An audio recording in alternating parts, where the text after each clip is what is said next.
was trying to collect pieces of worms so that we could use it to find Dr. Worm.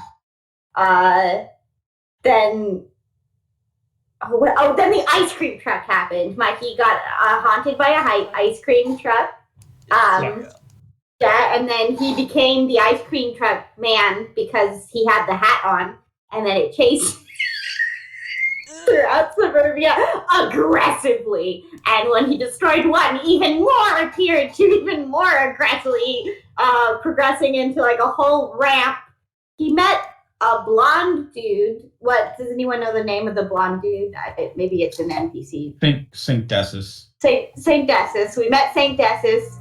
I don't know why he's there. He seemed like the only quote-unquote normal person. He said he was there to party, which may be true because there were shiny, happy people, and they were trying to also abduct Mikey into his house, into a house to force them to have a nice party barbecue. But then he escaped with Saint Decius. How did you escape from the shiny, happy people house? Wasn't it through, like, violence? Yeah, I think... Yeah, we definitely beat him up. Did you? Okay, so you escaped with Saint Decius out of the shiny, happy people house, and then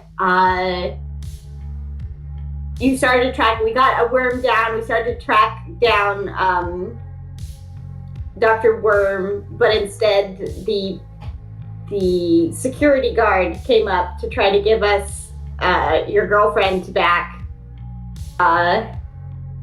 Oh wait, there's a lawnmower. I almost forgot about the lawnmower, but we got the worm back by fighting a lawnmower, which only makes sense because it was on the lawn, which was also eating us. Nonetheless, instead of us going to find her, the security guard brought the girlfriend to us, though I haven't seen Dr. Worm yet. They basically told us to get out, and we were like, we were very fussy about it, so now he's gonna fight us. And it turns out he's a pink Mau Mau, which is a type of merman, so he's been racist against himself this whole time. He's got some internalized problems there. And he's gonna spear us all with, even though he's a popular fish to get spearfished. Okay, and that's what I remember. Does anyone have anything to add? I feel like the graveyard happened that session too. Oh, it did! Yeah, We did so. The mass grave. Yeah. Okay, someone explain the mass grave. It was like a puzzle. That was a demon. It was a demon. It was a demon, yeah. There was an ever-shifting grave site. They were trying to pull ghosts out of it. Who weren't properly buried or improperly buried. It's kind of the runoff, unfortunately. And then, we found out that it was moving itself around aggressively, so we put it back into a calm state. Hopefully. All I know is we were weakening it the more, souls we took out of it.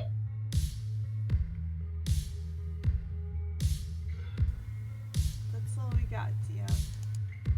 Yeah, that about sums it up, I think.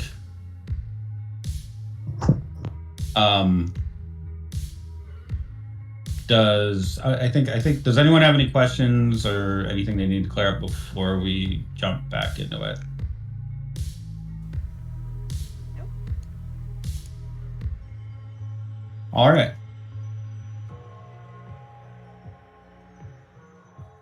In that case, let us see where we were. Sort of. Yeah, okay.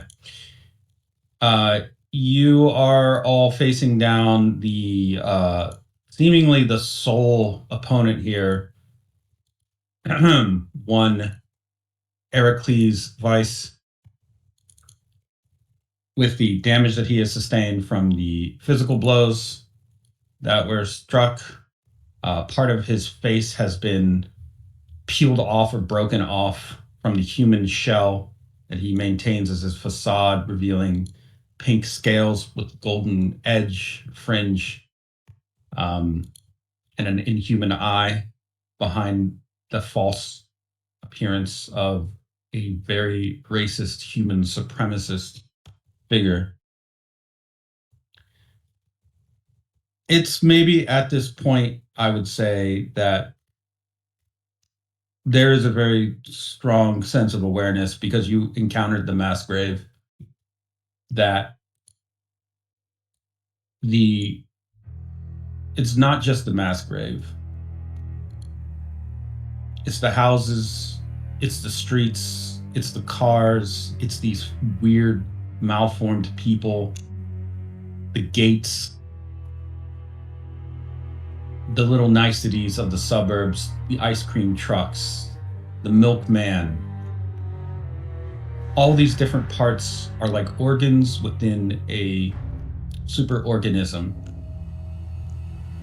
The superorganism that is the suburbs, consisting of several smaller demons feeding into the main primary host and protecting it like a vigilant cellular predator or function is Heracles. But there's a different way that you could look at this with your awareness of the flow. As you're staring down your opponent here, it's not just that he has this place as his stomping ground or his sanctuary. Quite literally, as he's clutching his damaged head, I would say Enya is the first one to become aware of it. The light is starting to be like refract very strangely in the distance, that artificial light. Enya, I'll let you just roll a gaze to see if you can determine why that might be.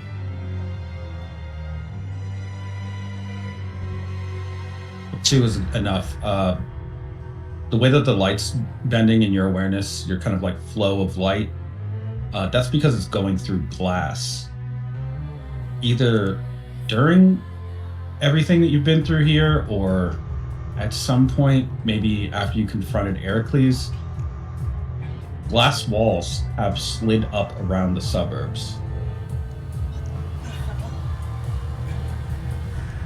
I think we're surrounded by glass.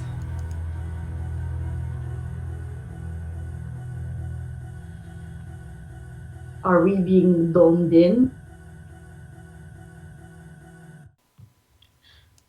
Heracles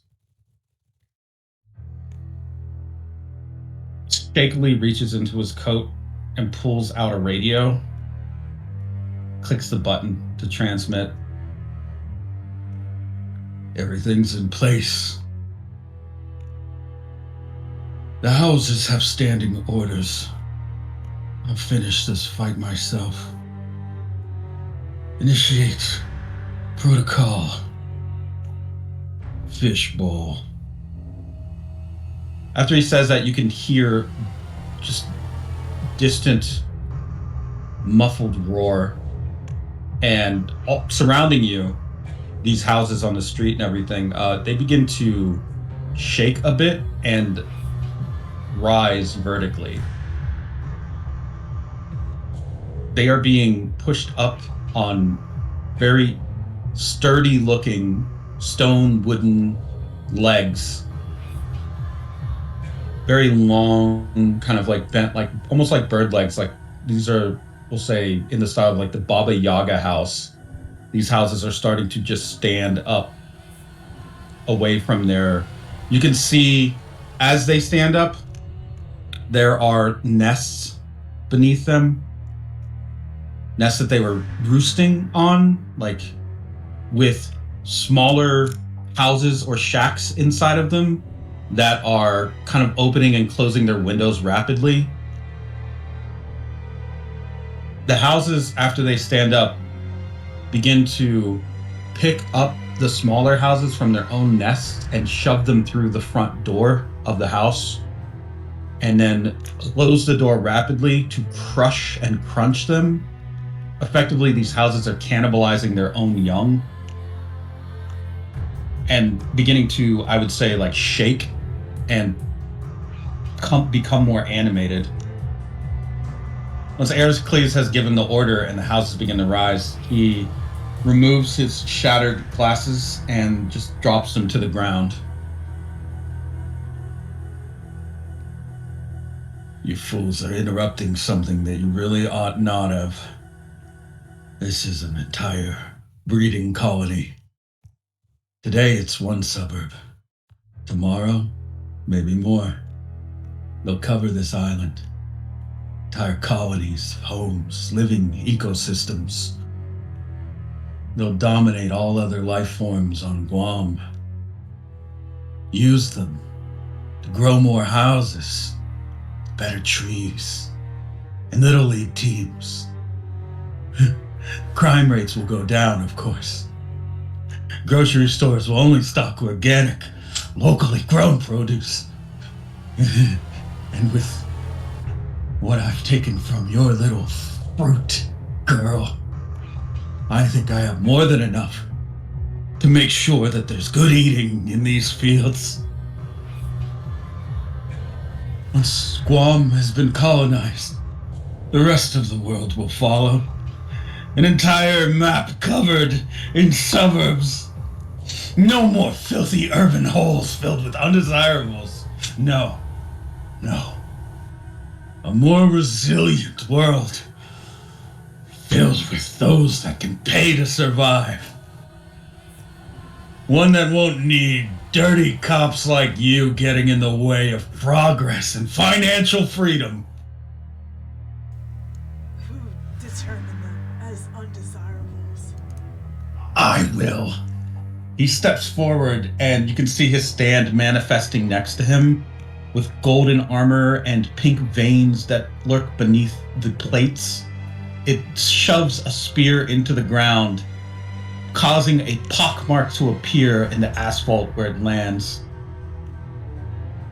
Discrimination is something I'm very used to. I'll have no problem cutting the chaff, the wheat. And right now, all I see before me is trash that got missed on pickup.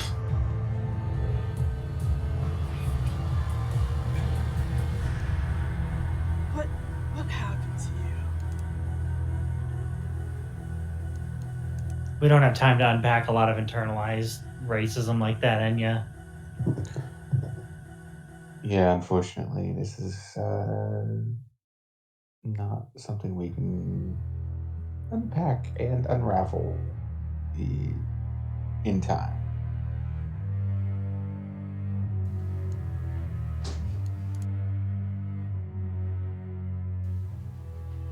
So be it. As you are like confronting Heracles, you're mermen. You're aligned with the ocean first and foremost, so it's not going to be a shock to you that the feeling of water rushing by your feet. Every fire hydrant on every corner is currently open and absolutely flooding the entire suburbs at levels that really shouldn't be like possible unless they're all like connected to some pump system. Does it seem like it's gonna like flood this whole fishbowl? Yes. Mm-hmm. At the rate that it's going.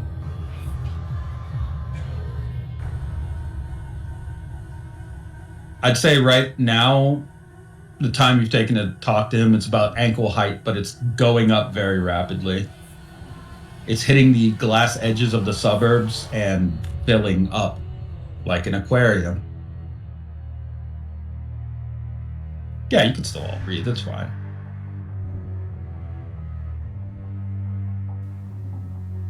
So, this whole place is just fake.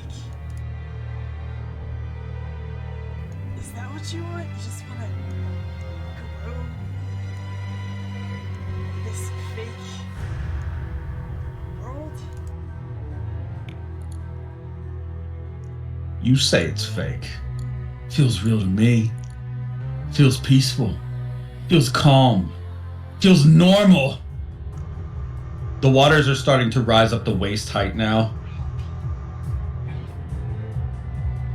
You know what's fake? You filthy mermen living alongside humanity. That feels fake. That feels arbitrary to me. No. We were a mistake. A mistake that only we can correct. And I am going to correct it, one merman at a time. He actually picks up the shattered pieces of his own face and just puts them back onto his really ruined visage. The proteins seal, and some of his internal, I would say it's probably almost a light green colored blood, seeps into the cracks and begins to form a glue or epoxy until finally his face is back to normal, quote unquote, but it looks like it's quite clearly shattered and been repaired with almost glue. You cannot forever hide what you are. I will need to. When the Antichrist wins, and I'm the last merman standing, I'll make sure this damn bloodline doesn't continue. I'll carry out what the rest of the world couldn't. All with the gifts that the little lady there's provided. And I know you want to stop me, but maybe consider don't. Maybe consider just letting it happen. This is your last chance, of course. Because, as I understand it, when we die, there is no afterlife. And there's more of you than there are of me, which makes this a very target-rich environment. Look to your left. Look to your right. You're looking at someone that's never coming back.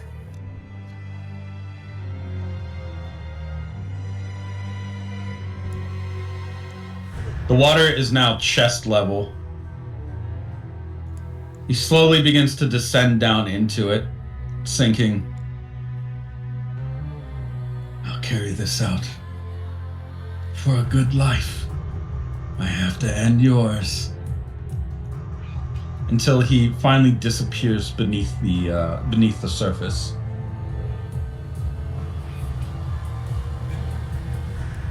I would say at this point, I don't know, who's your shortest person here? It's probably it's got to be Claudia, right? Wait, is Ice Peak in half or not? Oh yeah, good question. What fractional self is she? How much did I get hurt recently? Because that's how. I think I'm still. Oh no, I am Claudia. I am Claudia's skin right now. Ah. So I guess we're both going. Yeah, as you go under first, the thing that you see underneath the water is that there are what look like shapes swimming beneath the surface, shadowy figures. They're kind of like jumping in and diving. Those of you who are still above the water, they're leaping out of the houses and into the water. Currently, then, I will add that one of the, let's launch scene utilities. There we go. Situation aspects. I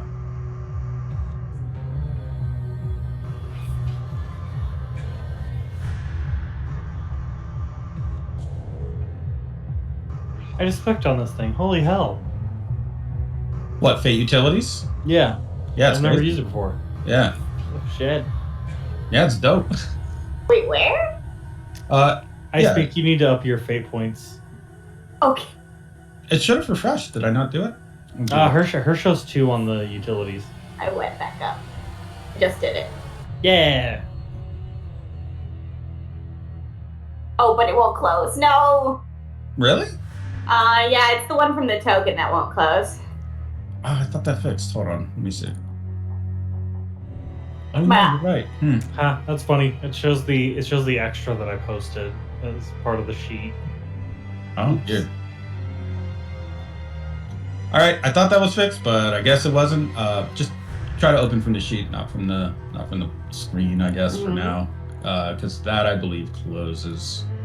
What did they do to this thing? Figure it out. Whatever. Okay. Well, in that case, There are, so in this case, if you're using Fate utilities, you can see that there's actually situation trackers, which is useful. So you have shadow divers.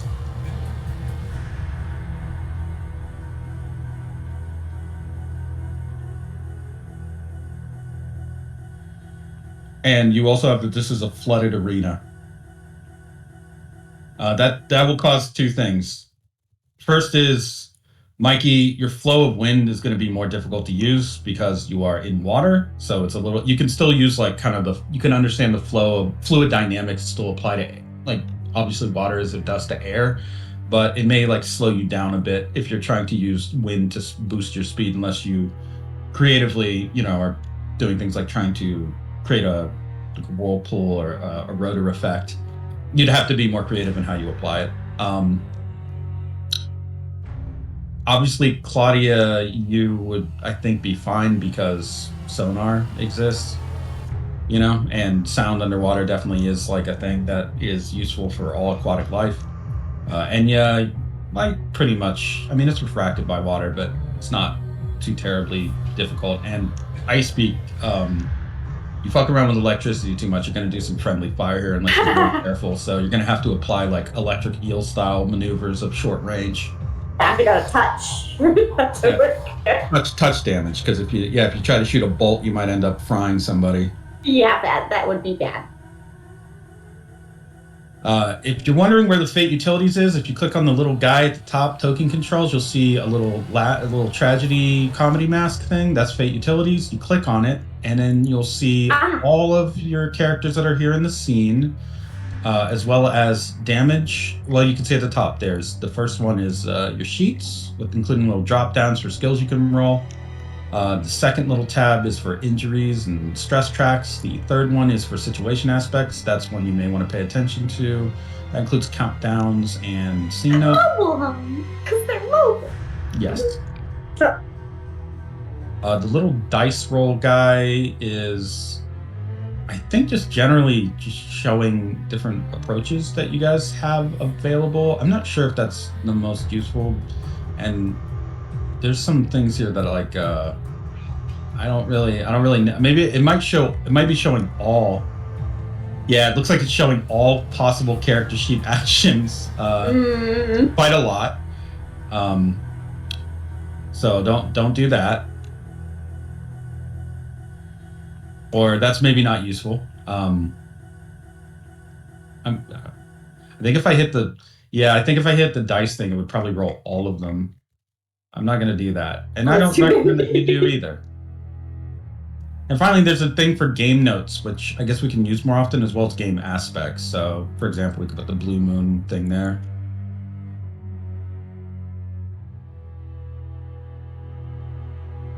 The blue moon is an aspect one of you can invoke once for free.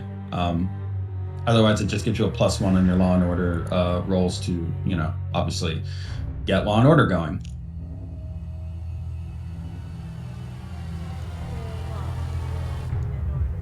You're also here with your allies in the form of your rivals.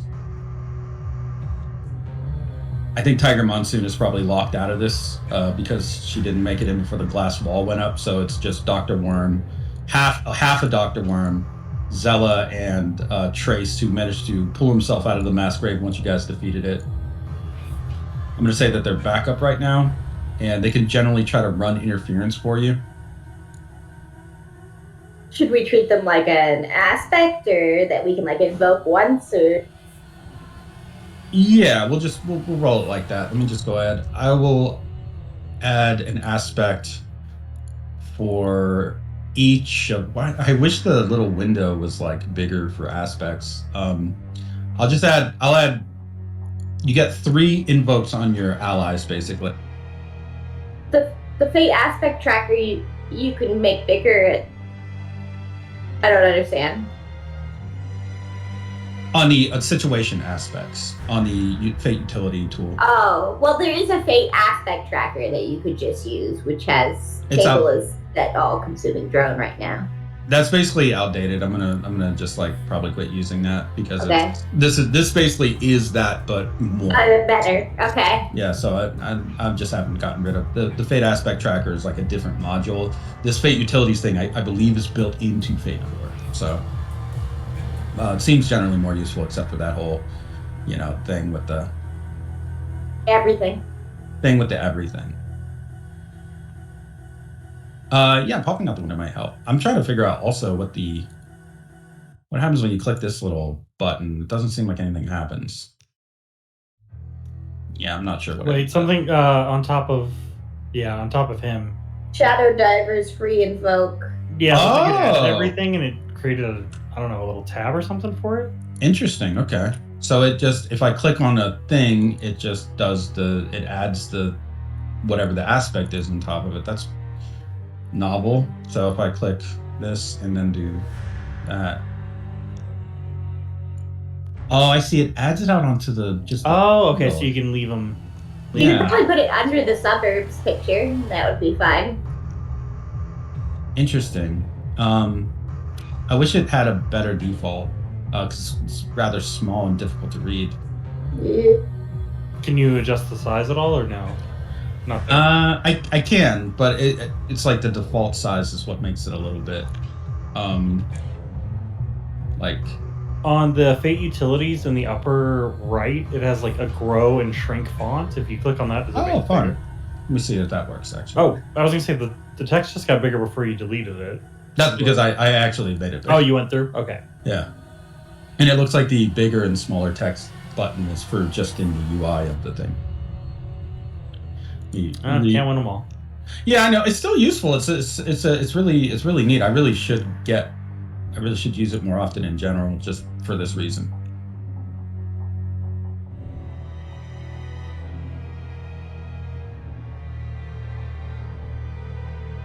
Add Enya, there we go.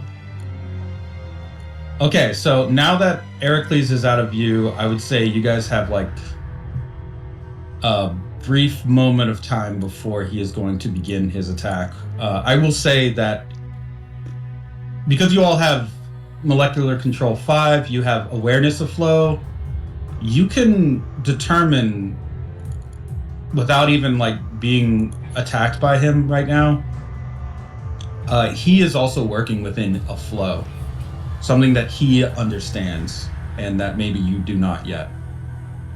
So he is like you. He's working within his own flow.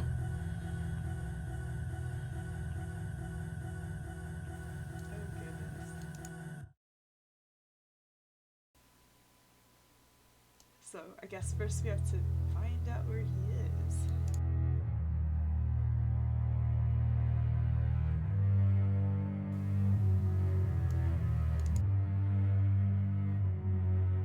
So your plan is to try to like locate him, track him. Also, if we look up, is there like a hole, like an actual fishbowl? Scott, I would say probably it is probably uncovered. Okay. Yeah, it's probably our move though. Just trying to find where he is in this water. Okay. So that's Enya's plan.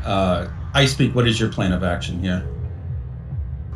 The suburbs reacts like to people as jobs, right? Generally, yes. Is there any way I could? I'm overthinking this. I'm just thinking of like, if we put an ice cream hat on him, he'll be forced to get in the truck. The trucks will follow him, but he's already gone. So. Yeah. But he's security. Can we use that somehow to find him?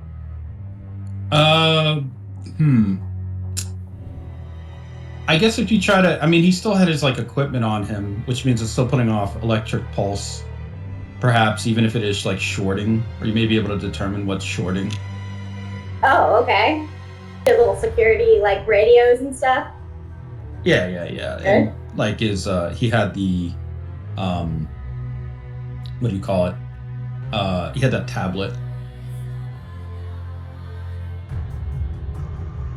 Okay, then I will sort of slough off of Claudia and point in the direction I feel it coming for her.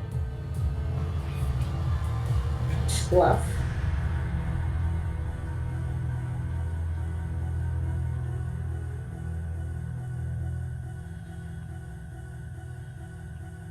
Okay, so you're gonna try to track by electricity. How?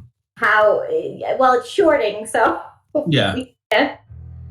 Actually, now that I think about it, can I change my plan?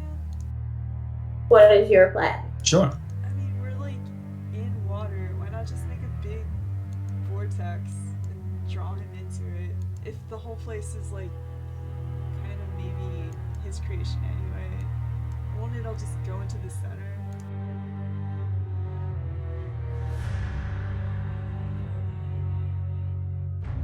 That is definitely a plan. However, you do have to consider why it is that he would have flooded this as a means of combat. I mean, if we can do it before he gets to flood the whole place, that might help. But yeah, I'm not sure why he flooded the place. He's at some sort of an advantage for being underwater, other than just being a fish person. Yeah, you're probably right. What are the houses doing other than simply their young? Well, they've devoured their own young, and Mhm. there are shadow divers that are like kind of streaming out of them occasionally, which is just randomly dropping out humanoid silhouettes that are entering the waters, And what do the silhouettes seem to be doing? swimming around in the background. Like they're pretty fast. They don't seem to be attacking us in any way. Not yet, but they are definitely encircling your position. Okay.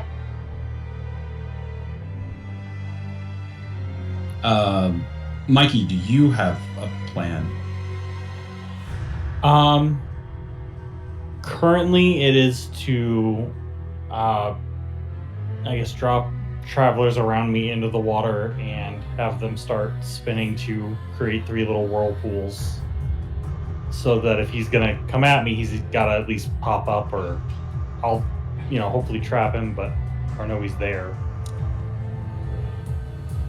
And then probably start sending them out and around after that, but just an initial. Oh.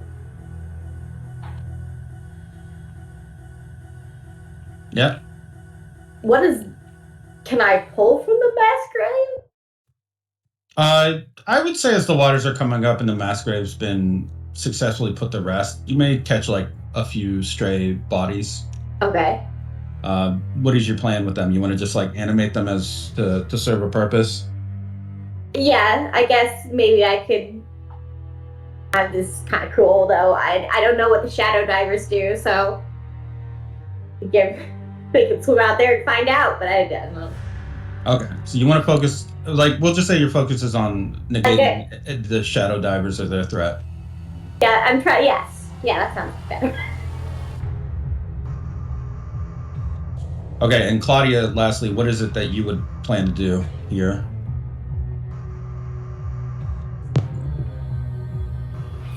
Yeah, for the most part, she's gonna just start setting up little, setting up her stones to kind of keep track of where he is, because it seems like he's going to be a little sneaky around here. All right. Let us set up, I would say, see if I can find yeah. All right.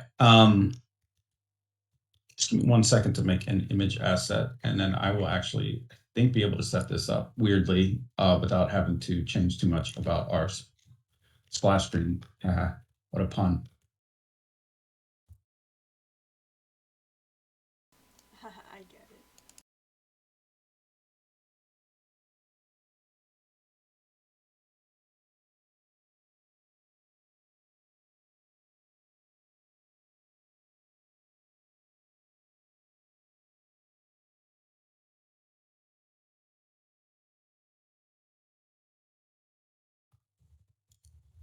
Let's see. Let me just go ahead and get rid of this for now. And then all I got to do is set this up to grid.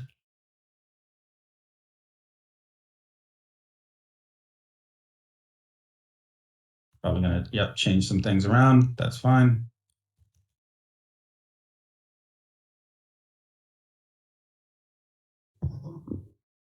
And we'll see. No, can't quite do it.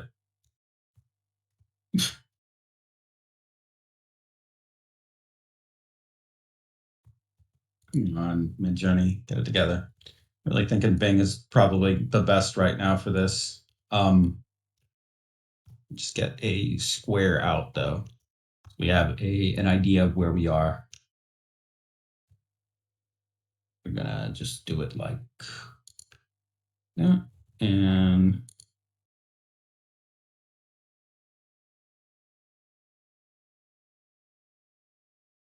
it's probably gonna, that's too big. Can't do that. Fun fact, if you try to drag out a image file that's too big for Foundry, it will just not let you do it. Okay. But this is basically gonna, for better or for worse, this is basically gonna be like almost battleship style. Right now, we're operating on a grid where like you do not know where he is, and he seems to know where you are. Because of that, he is initially at a bit of an advantage, but that does not have to remain true. You have many different ways to, I would say, detect him or attempt to detect him.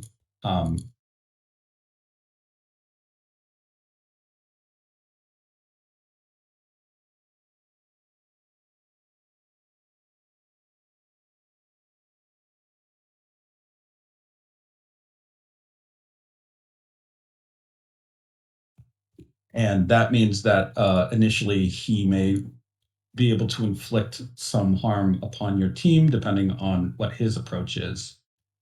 Generally speaking, in the same way that you would be able to read what it is that an opponent maybe is going to do, he can probably try to read what you're going to do. And that way, like, for example, I speak, if he sees those bodies moving, he's going to have an idea that you are going to do something with them. Likewise, he can see your stands as well.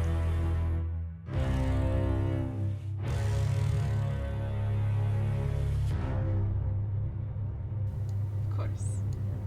Did see he was a stand user.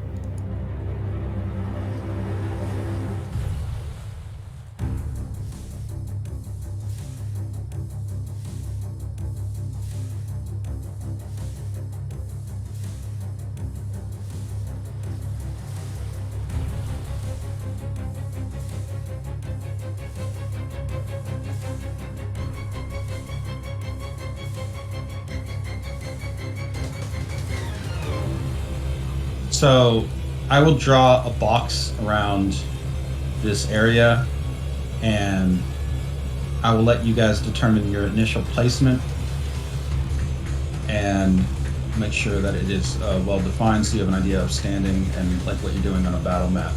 This is going to be more with awareness also of like the range of your abilities, so keep that stat in mind.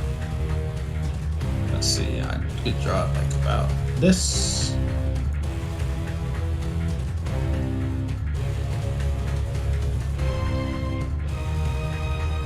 That feels accurate.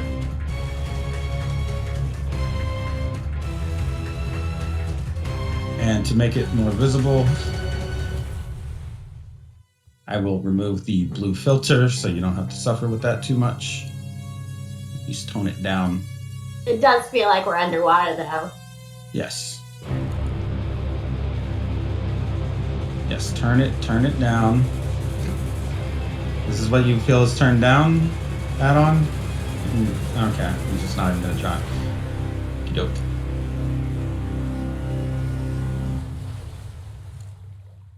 Well, instead what I'll do is this. Just give me one moment. You should all have control of your tokens. So that means if you want to move them to a position somewhere in this grid where you feel like you might have a better position. There you go, you're all glowing now. Just do it like that. Heracles is invisible at the moment. Now you may, of course, now that the water is above head height for all your members, the advantage that he has becomes more obvious. There are shapes moving around underwater, but there's a lot of those shadow divers. Heracles himself is nowhere to be seen, although I would say, Mikey, you're an eye scout, so go ahead and give me a gaze roll.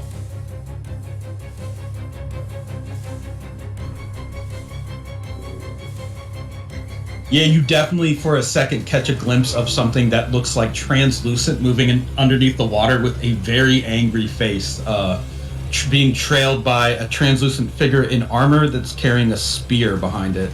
So it's basically sailing through the water. It only appears for a moment once the light hits it in a certain way, but then after that it's gone. It was moving very fast though. He basically has cloaking while underwater. Can I point him out to everybody else, like the direction he was going? Yeah, I would say you probably spotted him around here. Moving Yeah. I would point that across. way since I'm just closest and just go, guys, he's up there. Is. I don't know how much mobility he's got other than as good as us, if not better. Okay, can any make an attempt at a dive in that direction? Yes. Go ahead, and what you'll do here is ping where it is that you want to like check, and like almost like a game of Battleship, you will see if you do or do not hit a target. So you know how to ping, right? You just like hold down the click for like on the map while you have that the little token control, select token thing. You just like hold down your mouse click and it should let you ping. There you go. So you like the ping there? Okay. Go ahead and give me a connect roll. The 5. You strike true at that area, and how are you hitting it basically? I guess she'll just go in, like, with her sword out, like, you know, torpedo. So you torpedo that area. Yeah. You hit about this. See this bluer square inside of it? That's about the area you hit with that roll. You managed to disperse, we'll say, 2 of those shadow divers out of a total unknown total, but we'll actually roll right now to see how many there are currently in the water.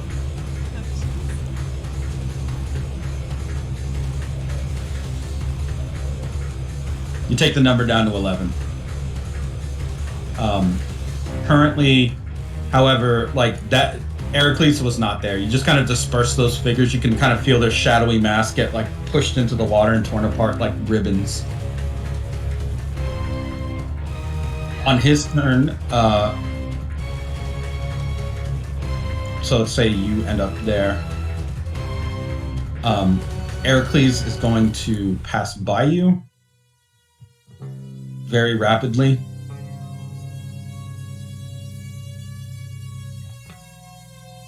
You're going to have to roll a speed to try and catch his position before he attacks. A 0. Yeah, it's just not going to happen, I guess. He manages to swim by and puncture you in the midsection with his spear and swim out of your range before you get proper retaliation on him. You now have the mild consequence porous. Oh, no. Because that hole, like once it's punched through like your midsection, other smaller holes are starting to appear around it.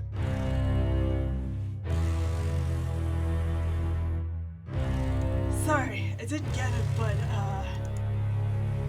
he likes to punch holes in people. Also, ow. Did you say something else? She's. Wait, did you guys not hear me? No, yeah, we heard the part about he likes to punch holes in people. No, that's it then. Also, Claudia, can you like ping where your rocks are so that I can know where, in case he trips up on one of them? Sure.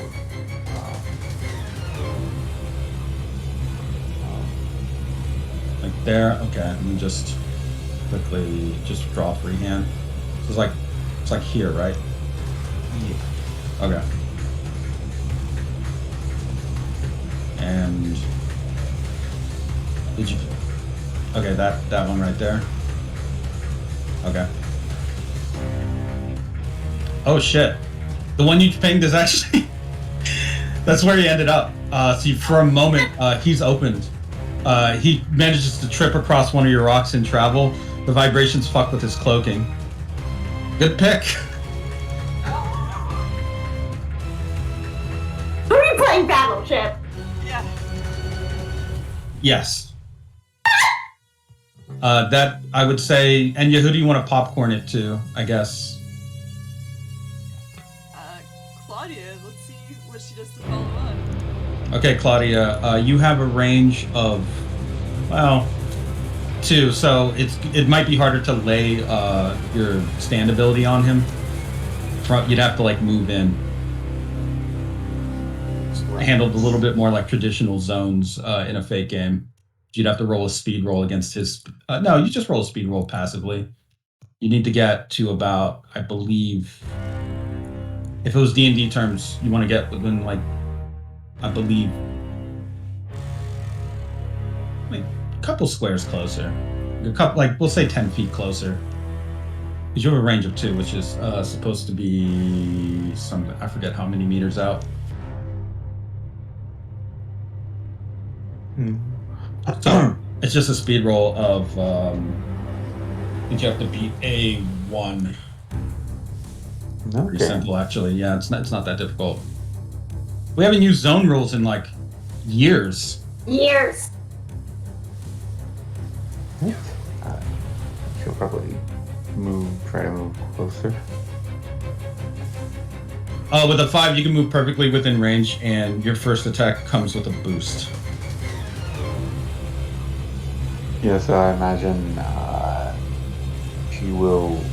Well, she swims closer and then kind of starts firing off a machine gun kind of superheated pellets of pearls at where his cloaking, where the thing had pinged him at. Okay.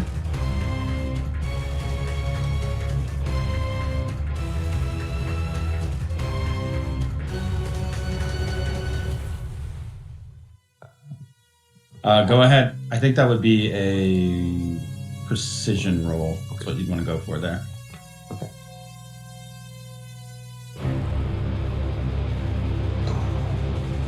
One. I mean, it's a 3.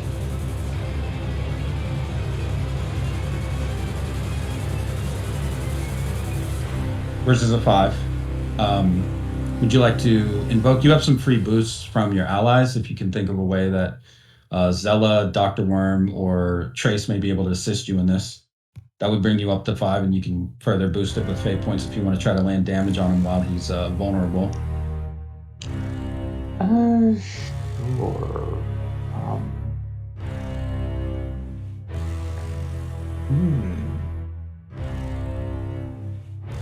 I feel like I imagine a distraction probably would work, but I'm not sure what kind of distraction Dr. Worm would really provide here. Dr. Worm, vengeful at the state that he was left in, takes this moment, but he too is like a sort of ambush predator in the waters. His worms may be attached to one of your rocks, your stones, or just floating around on the very bottom of the pavement actually will extend out and try to wrap around his leg to hold him down. That is the distraction that he'll give. Of course, as he goes to do that, Heracles is rapidly like jabbing him with the spear as well, causing some of those worms to just become shredded to pieces immediately. Nevertheless, Dr. Worm wants revenge. All right. And then I'll further boost it to actually do damage here. Okay.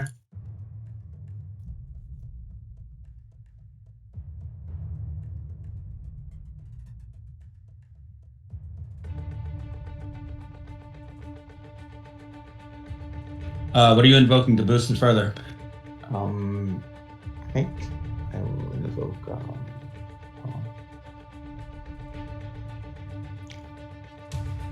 I think I'll just invoke her mode oyster session. Okay. AQUA is kind of one of the only live fish that actually has I think it was warm-blooded. All right. So that puts you at a 2 over. He's going to invoke one of the scene aspects here. As you're trying to aim at him, those shadowy divers are going to try to swim by you, or they're basically knocking you around as they're rapidly traveling through the water like torpedoes. That gives him a +2 to his roll. Okay. So now you're back being even.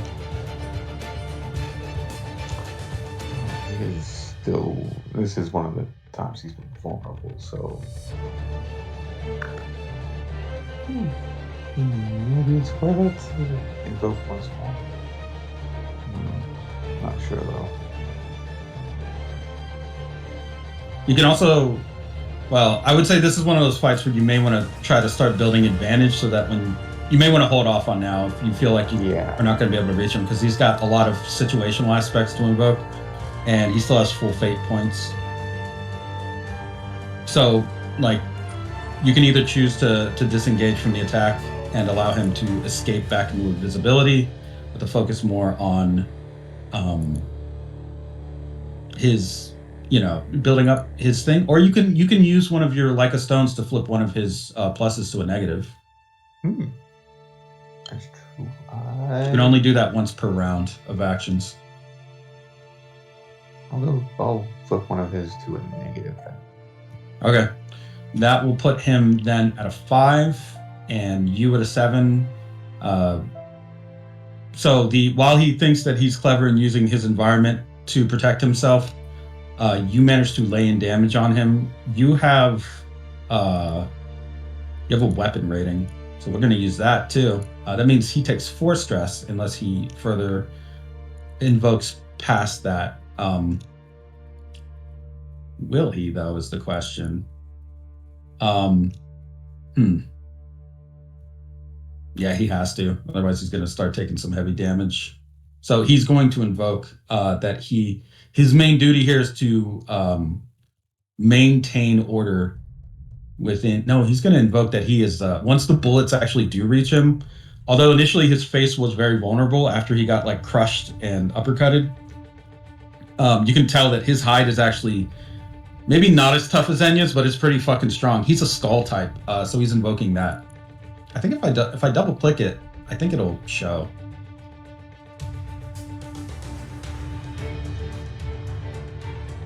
There we go. So that's what now, by the way, when you guys invoke, you can just, I guess we can just double click from our sheets if we want, so you can just say what it is. So he's going to invoke that. That puts him down 1 fate point and 1 invoke on an aspect. He does not take damage, but you did make him burn his resources.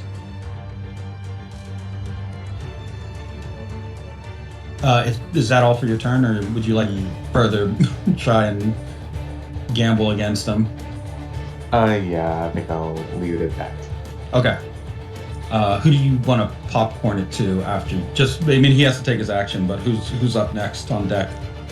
Anyone, so I will postpone it to Ice Speak. Okay, I speak. You watch as Claudia valiantly takes this very strong barrage of Pearl Blast. Heracles seems like he panics a little, especially because Dr. Worm is around his leg. He finally, once he manages to block some of these attacks from doing serious harm to him, he pushes the spear down into the ground, causing almost like an inverse balloon effect on the worms that Dr. Worms used, and they're all just dragged into the center of this almost gravity well and pureed, more or less. You can hear the pained scream of Dr. Worm as some of his mass is just eliminated.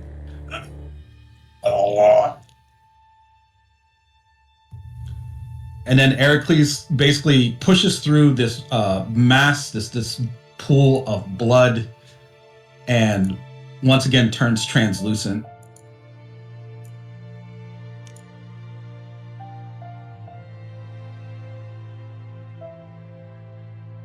You are going to need to roll in a speed roll yourself. I speak against his incoming speed roll. Okay. So let's see if he can do it. Oh.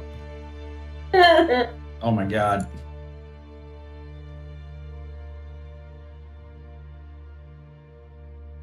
Would you care to try to All negative. re-roll it? Yeah, you might wanna. God. I'm going to roll Cure the Apocalypse because this guy has like a aspect where he's had to dream of the apocalypse pretty much. Yes. For the roll, that's just what I'm. Okay.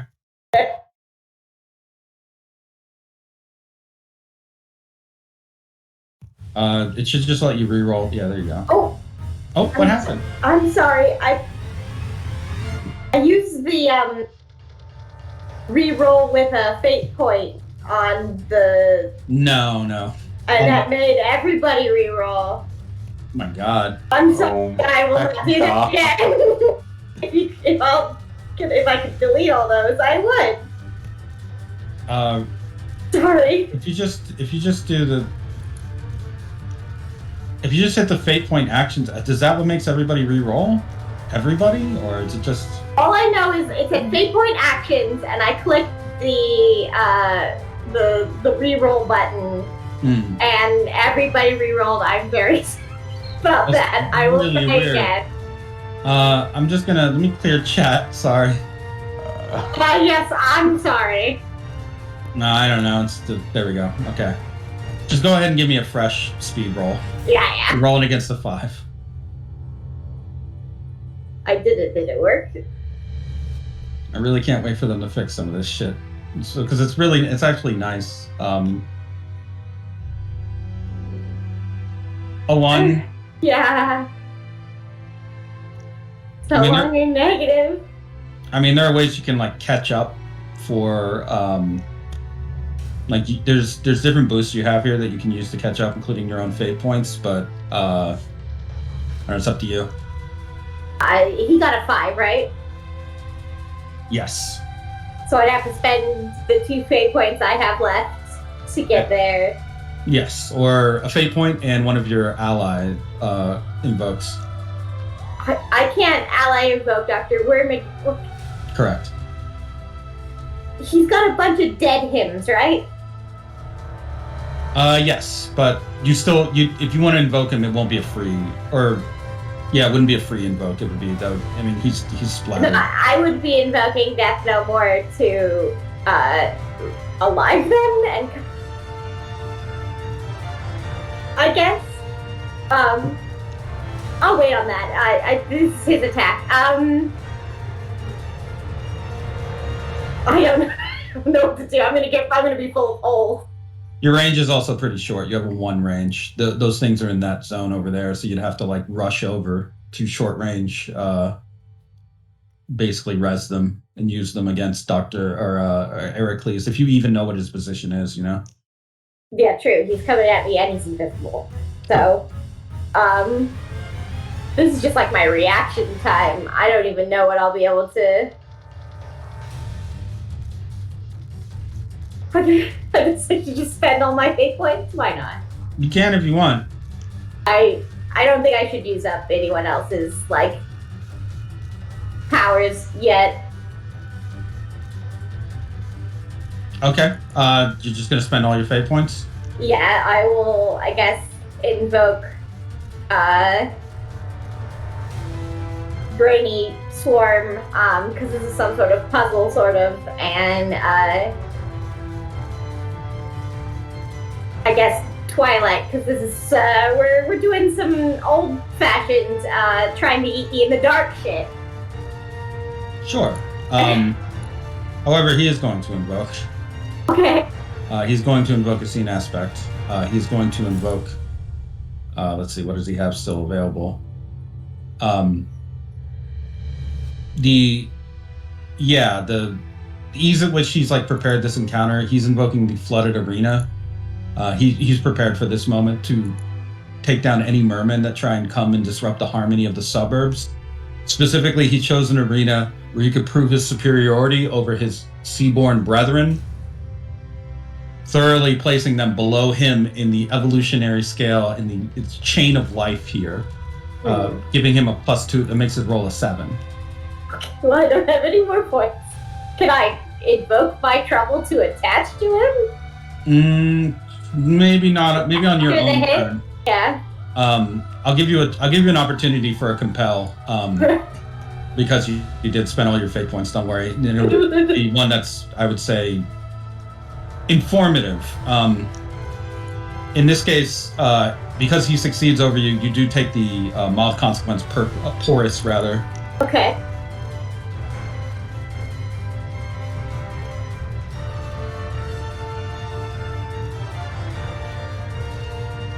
And his position remains cloaked, but he is currently, I would say, if he just landed an attack on you, he's not far.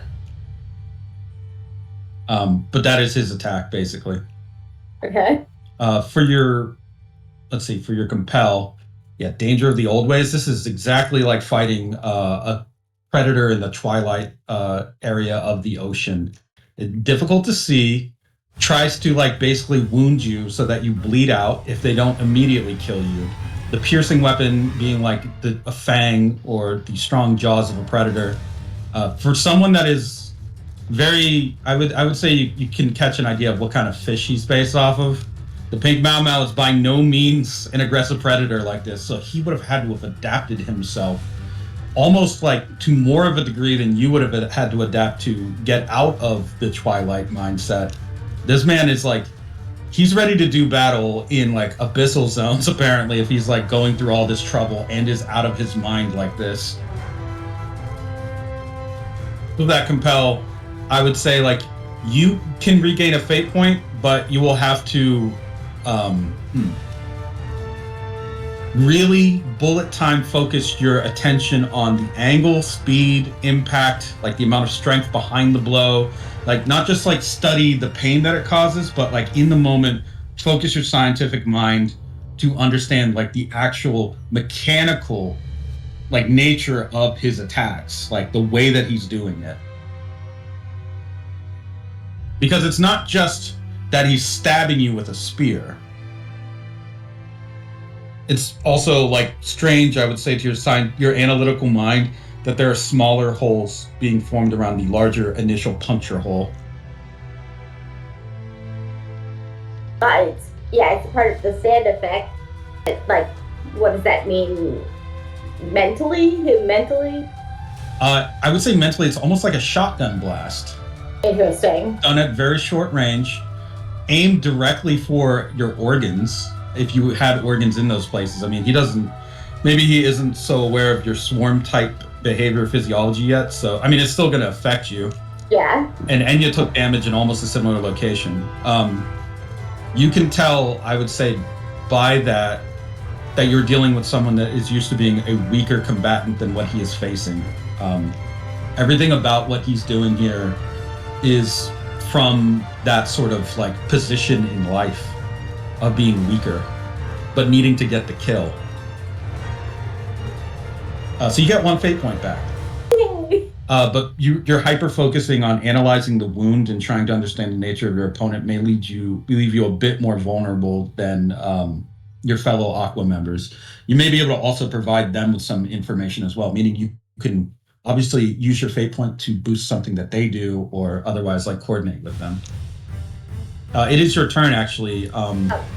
So you may want to, for example, you could, like I was saying to Claudia, you could use this to try to build advantage while, you know what I mean?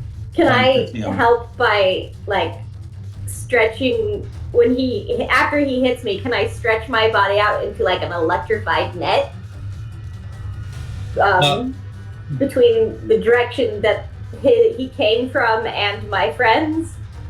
The nature of your compel would say you have to focus on that, because this is all happening like almost in bullet time.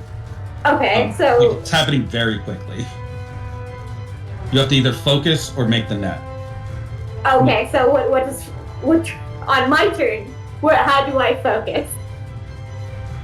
You just roll you would roll brain trust. Okay. And you're rolling against a passive difficulty of, we'll say, 4. Okay, good luck. Create an advantage for your allies.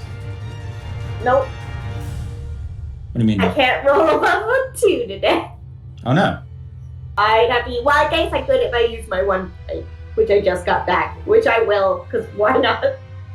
I mean, you can, but like I will also allow you to succeed with a consequence or a complication. It's up to you. Like either, yeah, you can save your fate point, but it'll move your mod consequence up to a moderate consequence. So that's up to you if you want to do that. Okay, so he'll hurt me more, but I can succeed with consequence. Yes. You can create an advantage for someone else and save your fate point. You just you're in a bit more of a dangerous position. I guess I'll be in a bit more dangerous to help out the group. Okay. Go ahead and move that porous from mild to medium. Okay. Save your fate point. And that means that so we're going to create the scene aspect for your group here that they can invoke. That would be add aspect. What do you want to call it? Like analysis, battlefield analysis, psychoanalysis. How do you want to name it? Psychoanalysis is fine.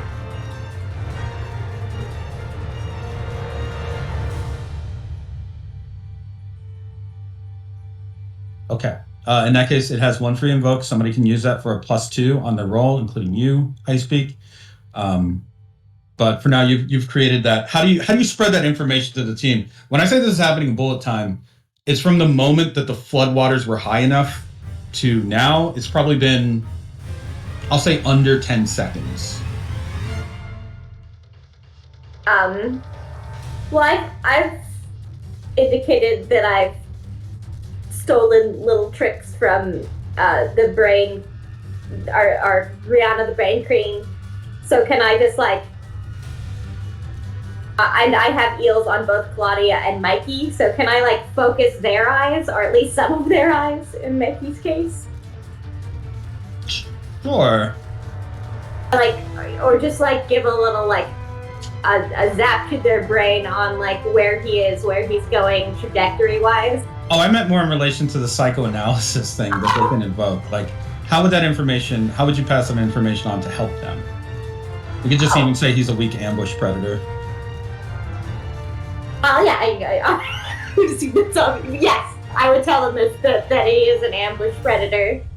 Can I add on any how he works in like lines, or? I would say Mikey passively, when he saw this figure moving, could see that he does move in straight lines. Okay. So he has to have a start point and a stop point. How long the start and stop points are, it's a little difficult. You'd have to pass a speed roll to determine it when he attacks. Okay. But yeah, so now Mikey and Claudia and technically Enya, you all have information. This is a ambush predator. He moves in straight lines. You're not sure how fast he moves, but it seems to be extremely fast. I would say he's a little bit slower than Mikey underwater, only a little. Who do you want to popcorn it to after your turn, High Speed? I think Mikey's the only one that hasn't done anything yet. Okay, Mikey, you're up. Like your comrades, you are going to need to roll a speed roll. Okay. Against his speed roll. Oof, what did he get? 3 and a 3. We're gonna have an invoke off here. I mean, if it's gotta be. If it's still sunny outside, I get a +2 already, so I have a 5. Correct. You have a 5. He's going to need to, and well, fuck it. I think in this, I can like give him some vulnerability and actually invoke or compel him. When he sees that he can't overspeed you, he'll actually stop and then turn towards you and appear out of cloaking, raging, and you can see his muscles bulging beneath his suit as his stand mimics the same behavior behind him, spear poised to strike out at you. He's going to get fate point back, but he's made himself like vulnerable at the moment. Oh, well, who am I to not take an opportunity? So yeah, I guess I'll go after him. He's coming at me, and he's got himself open, so I'll take that. Okay. What do I need to roll? What are you doing? How are you going to attack him? He's very close range to you. Well, what I was thinking of doing was hopefully using my stuck with you, because if I can keep him trapped in one spot, then we can all we all know where he is, and it's a matter of just him dealing with it. Sure. Okay. Okay, so let me roll with that.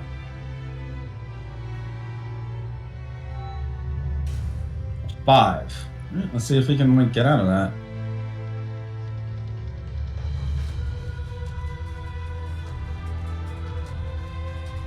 Also 5. Okay. It is up to you to you want to invoke. Yeah, I'll pay a fate point. Okay, he's going to pay a fate point as well. He's invoking his skull type. Some of his body plating and armoring bursts through his suit and starts to shred away at your defenses or your trap that you're making. That makes his 5 and 8. That's an 8 versus a 7.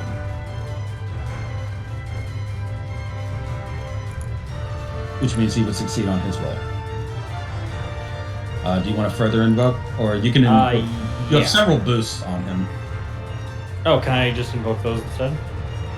Yeah, you have allies, and you have the boost, the psychoanalysis boost. I'll use the psychoanalysis boost, and for my own invoke, I'll use my stand, because that's obviously what I'm trapping him with. Instead of it just being like one traveler's pulling him down, as soon as he starts cutting through them or making his way through the whirlpool, I'll start throwing the other 2. Okay. So that if anything, it's either a larger whirlpool or it's 3 whirlpools all trapping him in their like center. All right, let's see.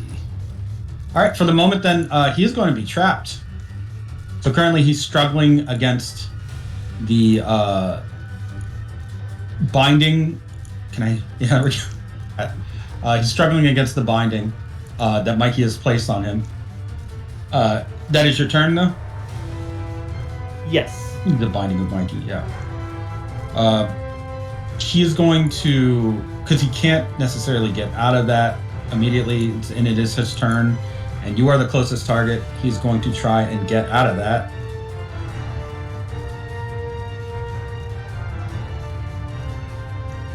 He meets the 5.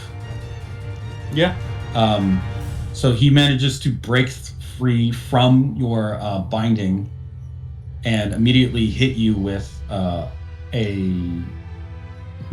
see, what can he do?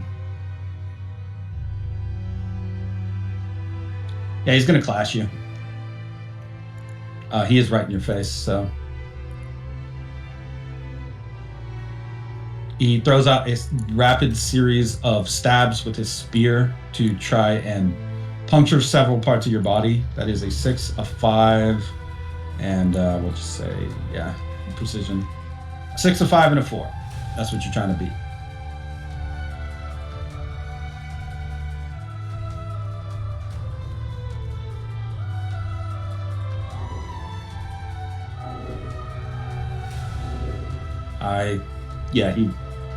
So, what does it look like when Mikey clashes? Out of curiosity, how do you picture it? I think it would depend. I think before, he definitely used the rifle that he was given to kind of rapid fire, or switch it over to some kind of burst or like machine gun mode, because he wasn't as confident in his own abilities. But now, it's probably just a lot of like rubber banding with his arms to kind of recreate that visual of like the aura punching. As he's just kind of slapping his limbs around, like multiple like limbs are kind of branching off and making new fists to punch with as he moves kind of faster. But that's probably not looking good right now. I would say with your, what's sick actually? The inner voice inside of you for a moment just lets you know, why not flatten your arms to make them blades? Like just whip. Yeah, it's like very sharp, thin little whips. Yeah, I think that's probably something that comes to him like while he's in the middle of punching, and then it's just like, yeah, that would make sense. And with flow of wind, like those weird, long, ribbony, like slashing blades, I would say maybe even remind you a little bit of Millie, the Crown of Teeth. How he basically whips his arms out with these blades attached to them, and and that guy didn't murder us completely. He didn't. But I mean, here. You've got that molecular control. You can sort of approach doing techniques like that. It's not that your techniques aren't effective. It's that like you're whipping him on more of his guarded parts, his more armored, plated body, and it almost feels like you went blow for blow and were equal before he just basically starts slipping away from you. And as he does, you can see the trail of some of your internal liquids like being pulled out of you from the porous wounds that he leaves on your body. They're being drawn towards him, by the way. So Ice Peak, Enya, and now Mikey, you can see that your blood is basically being pulled out of your body towards him vaguely, which means you have a little bit more of an idea of where he is. He's trying to cloak, but his engagement with you / him trying to get that goo wrap, that trap that you put on him, means that he's still semi-visible. So you did succeed in one way in making him a little bit more visible, but he put a medium consequence on you, and you can feel like it's like your life force is being drained out of you by the second here. The tip of his spear is forged from, I would say, the distance you saw him from. Yeah, all those weapons, the armor of his stand, those are coral steel. The construction of Glorious Day, the way that it looks, it's not dissimilar from Enya's Holy Diver. Actually, it's a knight type of stand.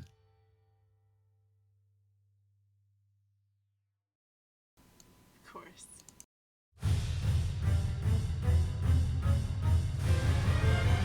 So, with that being your turn and then his turn, I guess you would popcorn it to Enya. Yeah.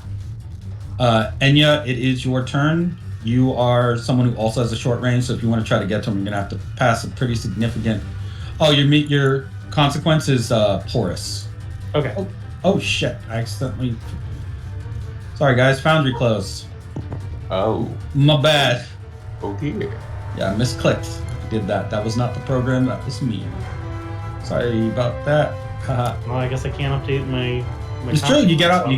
Yeah, scot free, and I'm gonna forget about it by the time I get back because I have the memory of a goldfish. Oh. Yay! Oh no! Early onset dementia. No! Oh no! Oh yeah! Finally, an aspect you can invoke in real life. Maybe we shouldn't invoke it. Just, Like, there just might gonna be an invoke. You don't ethics remember that? problem. Yeah, you don't remember when we won that whole fight? We already rolled. You cleared it out because we accidentally misclicked and rolled everybody's dice. That's why it doesn't Yeah. show up. Oh, now it's giving me. Okay. It's giving me errors now. Why is it doing this? No. What is this nonsense? Failed drawing interface canvas group cannot read the properties. Oh no. Why is it? Why are we doing this? Why are we like this? Why are we like this? What the heck? Has Foundry just decided to have technical problems now? I think did. Just give me one moment to figure that out. Sorry, guys. Please don't do this. Please. We could always take a 5. Yeah, you know what? Let's take a 5 right now so I can, That figure sounds this out. good. If it's still falling apart. What was the top of the round anyway? It was. Man, what the heck is this bullshit? Failed drawing. Oh, man.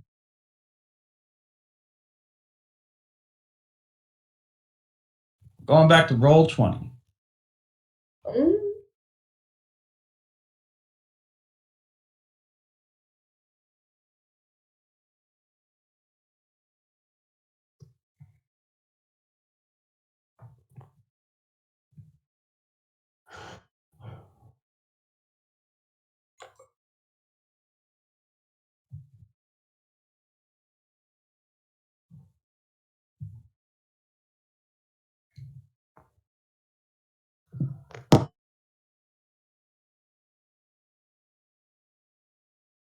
All right. Well, be right back.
Ah, fucking there.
I'm back.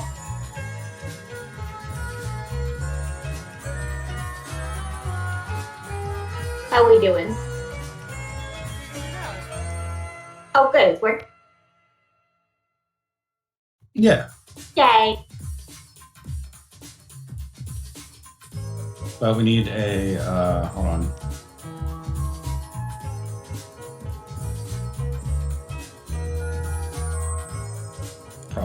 Proper commercial break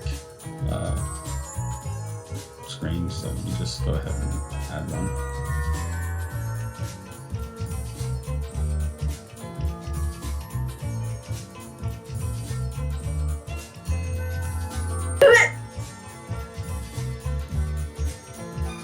I do not own a token in this screen, though. Oh, that's okay. Hold on. Same.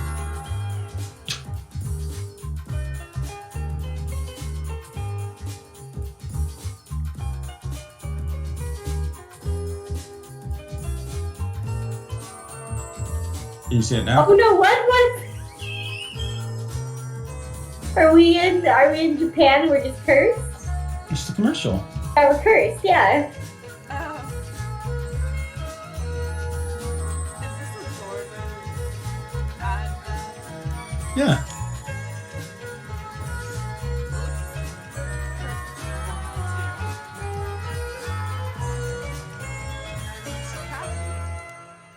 Drink cola, Coca. Yeah. Be happy. Very happy. Extremely happy. Painfully happy. Concerningly happy. Why are all the bottoms of the bottles broken? I don't know. Ooh. Don't ask questions. Why is it a white drippy substance? Yeah, I don't know. Oh no. Who's your friend? Drink mother's milk. No. Today. Today, I'm sold. It's just that easy. And then some sort of really fast speed, like we can't guarantee the audience will not be attracted to mother's milk. Please do not consume after midnight. We cannot guarantee the state of your eyeballs. Oh no. The kappa may follow you and ask for a rectal exam. We advise avoiding them at all costs. Okay, thank you. Cola! Mother's milk! Yeah. Yeah. 2 cases right now. Okay, so drinking after midnight. Delicious. Soda! Drink your life away! Oh no! Oh no! Oh. I don't like it.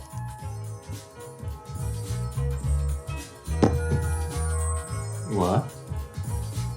I don't know. Commercial break. Terrified, mostly.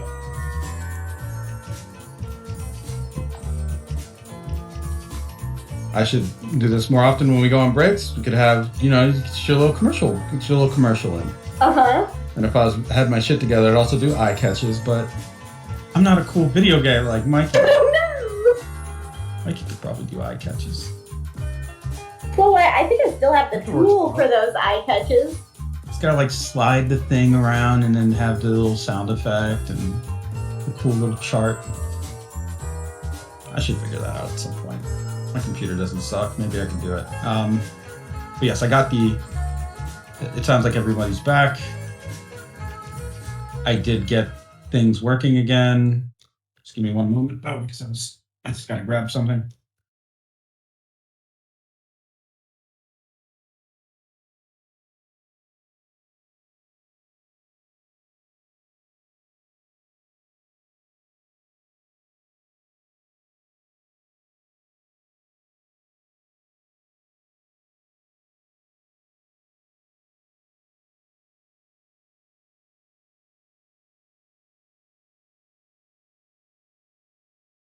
For those who ever care to know, if you have a problem like that sometimes in Foundry, just hit F12, brings up the debug menu in the console. You can see sometimes what is causing error. In this case, it was a module called colored effects, which I'm not even sure if I've been using that, so it's kind of unnecessary.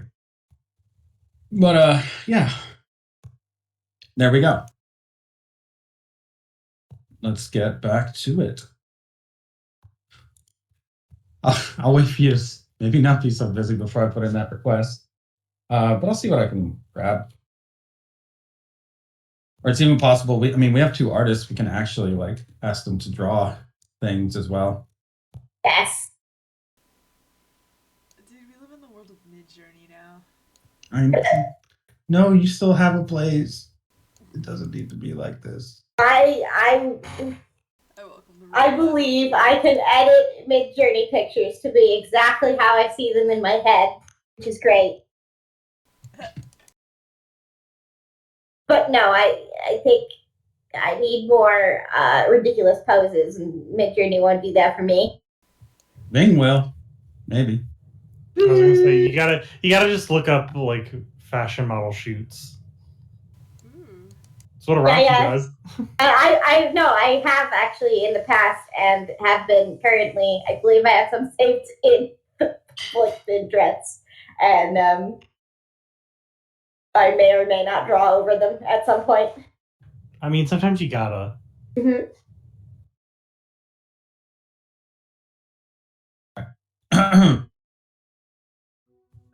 So the flow of blood is starting to go towards him.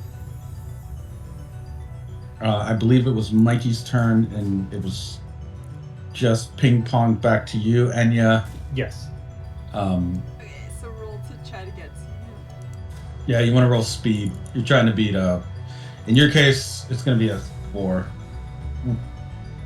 Okay, I have a question. Mm-hmm. Any chance I could just create an advantage through the blood coming out of me? I don't have to necessarily Yes. contact them. Can I just? You can infuse it. What? Yeah, go ahead. Yeah, no, you got it. Just infuse it with liquid light to mark him. Okay. They can't get to me. All right. Go ahead, and in that case, just give me a breakthrough roll. Not because you need to do it to. It's more to see what kind of advantage you can make for people.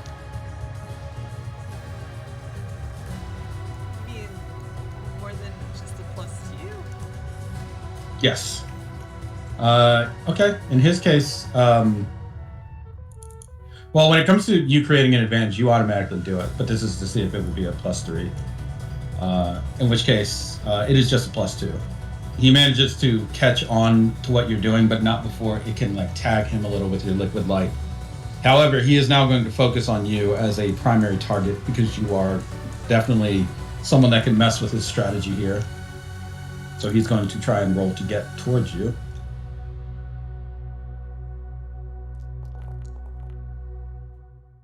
He's going to definitely invoke. He doesn't seem like he's moving fast enough, but then he catches onto one of the legs, the feet of one of those mobile houses, and uses it to propel himself forward as it kicks, launching him into your direction. That uses up that invoke, burning that. What does he have left? No, that's it, actually. Okay. He's going to point his spear at you, Enya, and attempt to clash with you.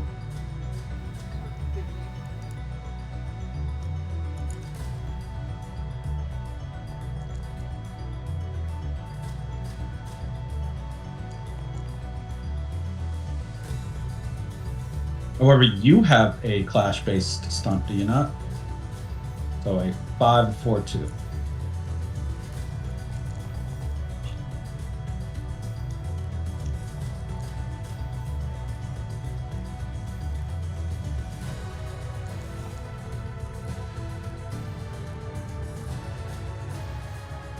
All right. I should probably invoke. I mean, if you invoke, there's 2 things you can invoke that would take that. Nah, I'd have to invoke on all of them, actually. Yeah. That's a little expensive. Yeah, I'll eat the L. It's fine. Okay, he puts the medium consequence on you. You're now thoroughly perforated. Those holes are spreading throughout your armor and now weakening your core. You're basically losing mass. It's just being pulled out of you. Well, just losing mass. However, your bioluminescence that you've basically inflicted him with here, whether he likes it or not, will last for a little bit of time. So let me just throw that on.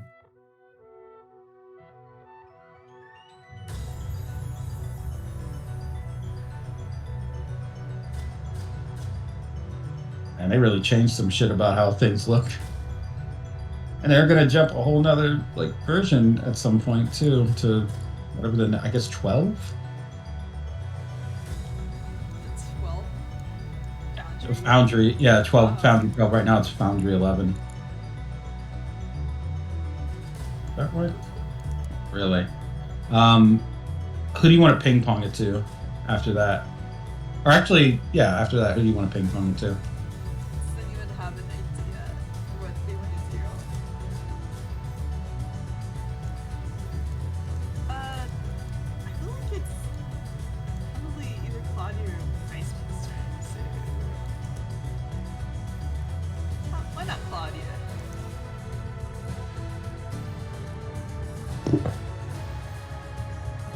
Okay. How far away is he right now? He is pretty much. Hold on a sec. Yeah. I think this works. You'll be able to see him in a stack, or if you don't already. Me right here? Yeah, he's right there. That revolving light. Oh, he's still not.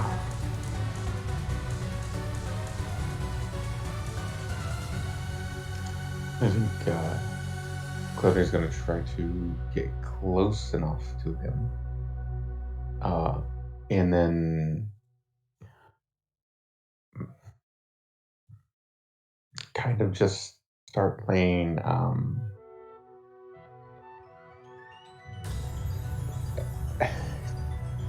kind of I want to say traps around where his movement is. Basically like just firing off heated pearls and making the area around him basically creating a I guess heated environment directly around him. Okay. So are you doing an attack, or are you setting up an advantage? I'm sorry. Probably setting up an advantage. Okay. Go ahead and give me a speed roll. Oh, great. Trying to beat. I'll say a 3. I think feels right with the effective range here. Yep, you're more than good. So you can just move your token about 3 squares away from you. Okay. 1, 2, 3. Let's do. Yeah.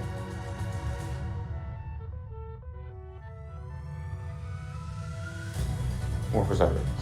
Oh, you were right the first time. Yeah, just go ahead and move up one. Oops.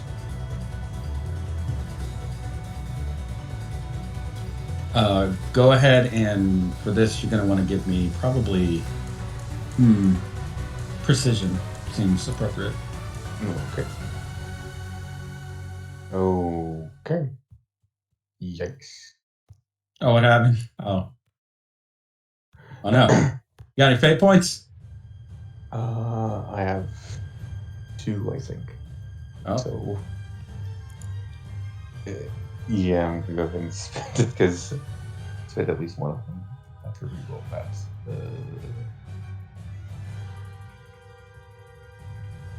Rerolling with a fate point isn't gonna mess things up, right?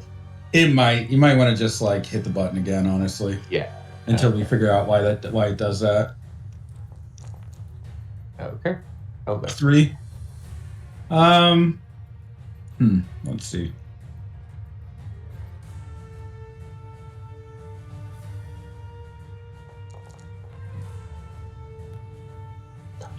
We need one to pass over. You can use Enya's boost of him being well lit to basically put you over if you want. Might be more worthwhile to keep him trapped. all right. Sure. For the instances of this, we're going to say it's like an obstacle disadvantage because it's like creating a barrier around him of fire. So let's see if he can get out of that.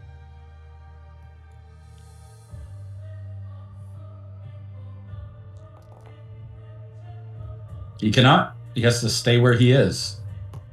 Because he's well lit, he can't cloak. And because he is...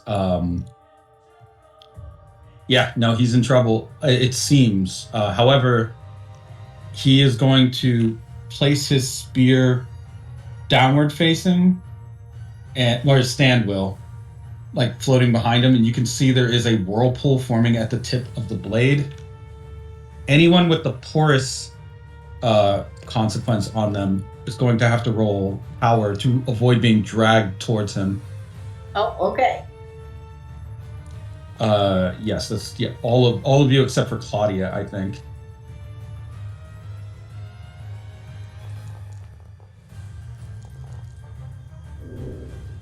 See, a 3, and Mikey, what did you roll for power? Or you didn't roll? No, I am doing that right now. A 3. You all managed to like maintain your position without being dragged towards him. You can feel the pull, like the tip of that spear is actually pulling towards those holes that he left in you. And for a moment, you feel like you're about to be dragged into him for probably a follow-up attack, but you basically are able to resist that. You are moved closer, maybe like a square. So in your case, Anya, we'll say you're moved like here. Ice Peak, you're moved like here. And Mikey, you're moved right here. Otherwise, he is not able to drag you in. That is his turn. Who do you popcorn after yourself, Claudia? I think Ice Peak is maybe next.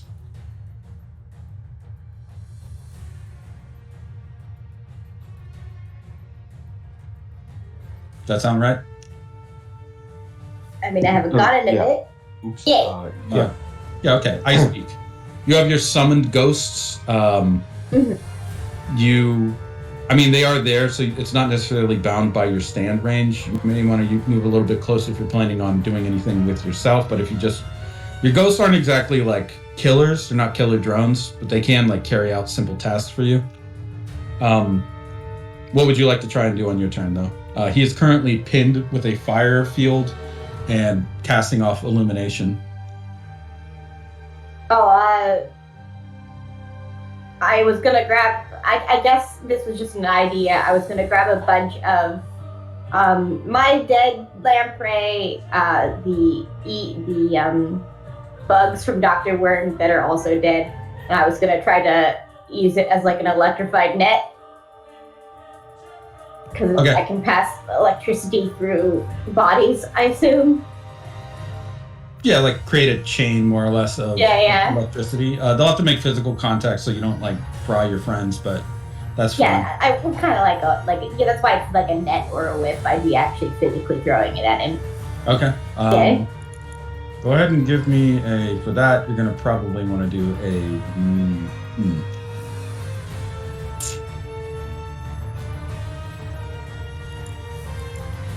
For that kind of maneuver, you're going to have to roll range.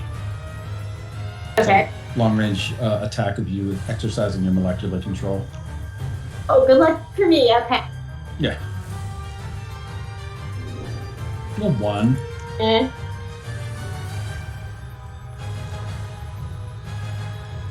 You succeed with style. What are the chances? Yes. I don't know. Is this an attack or is this an advantage that you're creating? You said it was a net. Do we? Yes, I did say it was a net, an electrified net. So I guess it's an advantage because it's trapping him. Okay. But he's already trapped, so. I mean, now he's further restrained. So yeah, okay. So that, because you succeeded with style, becomes a +3. Let me just quickly add in the new aspects here of Fire Cage.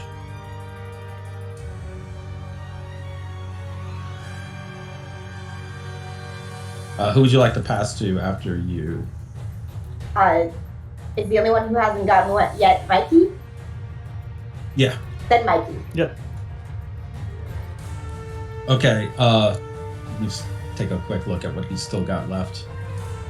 Okay.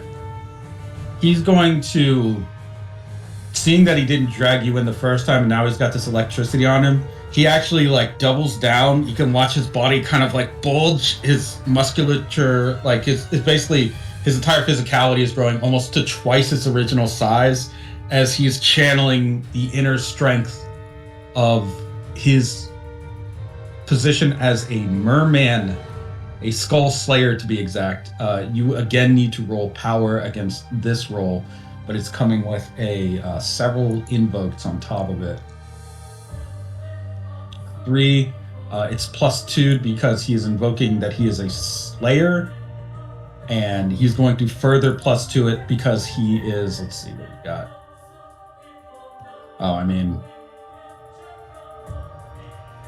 that's his drive.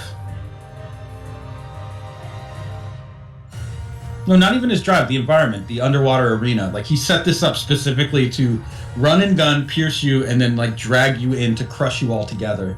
That makes his 5 a 7. He is down 2 more fate points. He has 1 remaining. Great. So now I've got to not die. You got to roll a power roll against the 7, or yes, a power roll against the 7. It's a 3. Ice Peak and Enya, you both need to roll.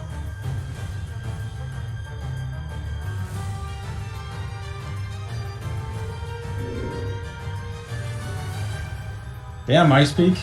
Damn. So Ice Peak, just maybe the electricity and being so close to Dr. Worm's dead bodies gives you the power of the grave. They hook her into the ground? I don't know. Yeah. And yeah, you were dragged directly into him. Oh man, I should probably invoke to reroll. Sure, yeah, absolutely. If you have the fate points to do it. Because he's surrounded by a fire shield that he's going to use against you. Yeah, I'd like to.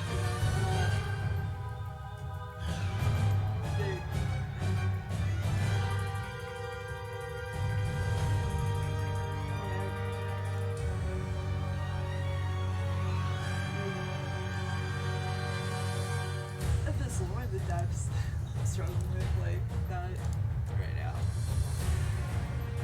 Okay, no, that's fine.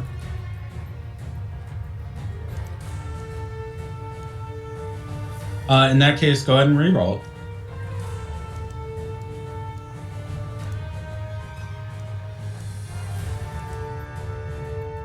Man, that is fun.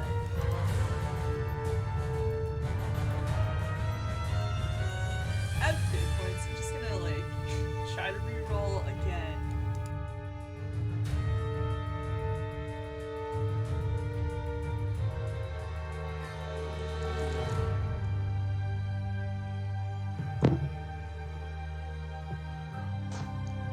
What are the odds?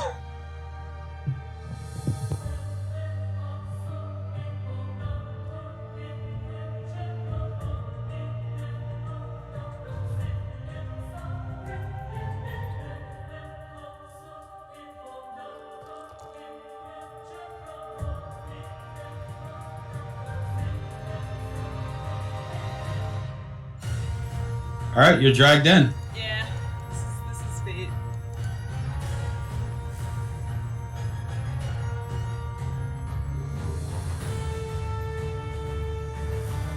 Okay. You are dragged basically directly into the burning, glowing form of Heracles.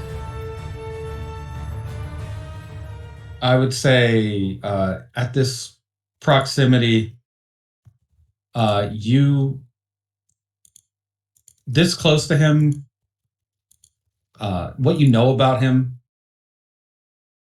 what you've like maybe like seen in his behavior.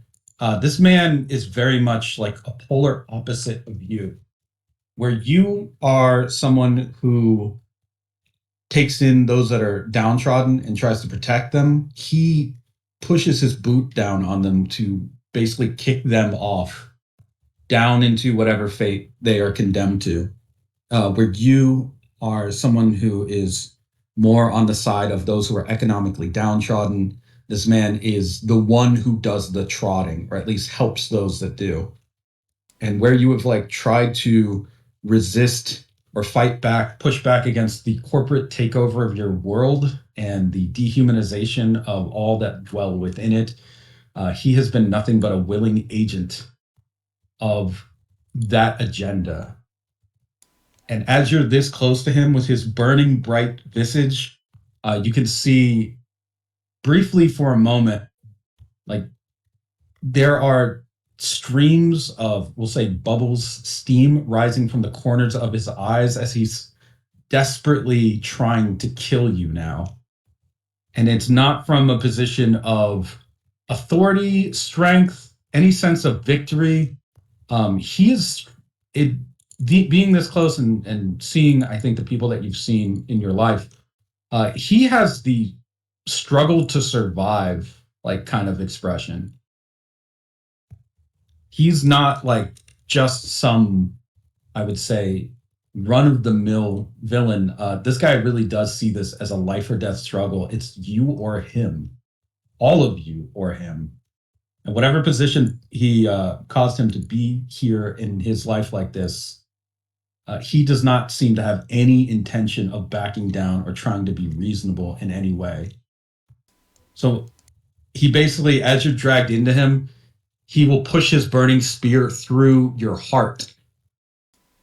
Now, you're a merman, so that doesn't kill you, but it hurts like a motherfucker. It's like a superheated coral steel spear with a void tip. It means it's dragging surrounding flesh and matter into the burn as it's like pushing through you until you are basically as close to him as a dance partner.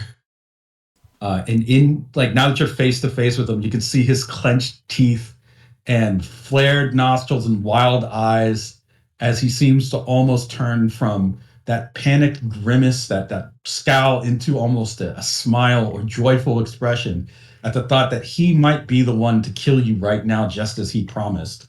You have the moderate consequences, pierced heart. I have moderate, so Oh. severe. You have a severe consequence then, a pierced heart, and you are taken out. So basically, at this point, your body is going to begin to collapse around the tip of the spear, but it's not like your whole body yet. It's just like parts of your torso. And the rest of your team can hear the kind of muffled aquatic laughter of this guy as he kind of just wrenches the spear downwards and casts your body away from him. So currently you are currently taken out. With your blood floating around him, still being drawn towards like the tip of his spear, he waves it all generally towards your comrades in AQUA because he is coming for one of them next.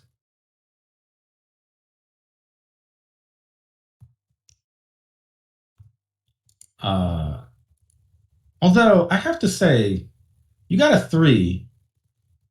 So let's just say that's what would have happened. I'm going to give you a freebie here. You haven't invoked your allies. That would have allowed you to pass that roll. Oh. Yeah, you still have 2 allies left. Sullen and Trace. Yeah. And it's pretty obvious which one would help you here. Can I get a spear assist? Sort of. As you are about to be dragged into the void of Heracles, you are shoved away at the last moment by Trace, who turns and tries to parry the spear and then catches it in the heart instead. Oh my god. He looks down and then for a moment seems like he wants to retaliate before Heracles launches his own fist, punching right through the chest plate of Trace and tearing the man inside the armor out of his suit. He throws Trace over through the water, right about there. Trace's armor is left behind. And then Heracles whips, or his stand, Glorious Day, whips the spear around to cast the armor into the opposite direction, sending it sailing past you, Mikey.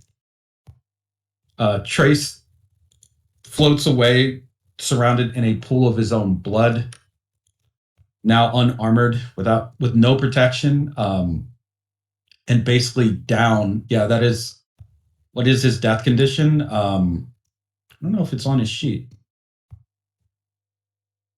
but it is being outside of his armor. So basically, he's on the very brink here. If he takes any more damage, he's dead. Yeah, I can't have that.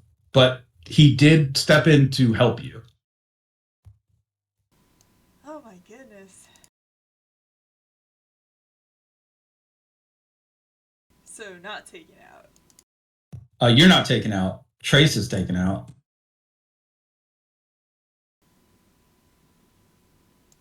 Took one for the team. I would say it's here that you can at this I'd say distance. All those things you kind of like could pick up about Heracles. He's simultaneously laughing and crying.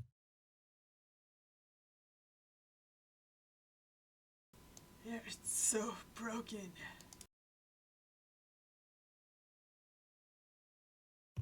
He turns towards like the rest of you, and then looks up at the sky. Did you see it, Jonas? It was worth it. It was worth it. And then he levels Glorious Day's spear towards your allies. I'll put you all in that same void that he's in.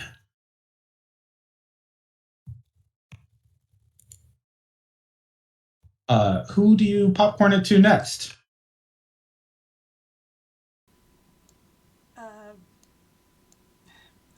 Wait.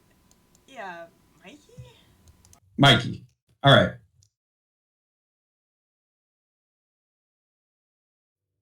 Mikey, you're just looking at a raving madman here. Yep. He is probably going to try and attack you. You can see him turn his attention towards you. Great. Hate that. But it is your turn first. Your turn to move. He is illuminated and pinned by a fire cage created by Claudia. Okay. How movable is that cage, Claudia? Yeah, that's up to Claudia. Oh, I imagine since it's a bunch of superheated pearls, they're probably pretty movable. Like, it was basically designed to keep him in place while underwater, and since water does have a current, that kind of imagine too. That's how it keeps it in places, because it moves kind of with him. Okay. Because I wanted to get him out of the water.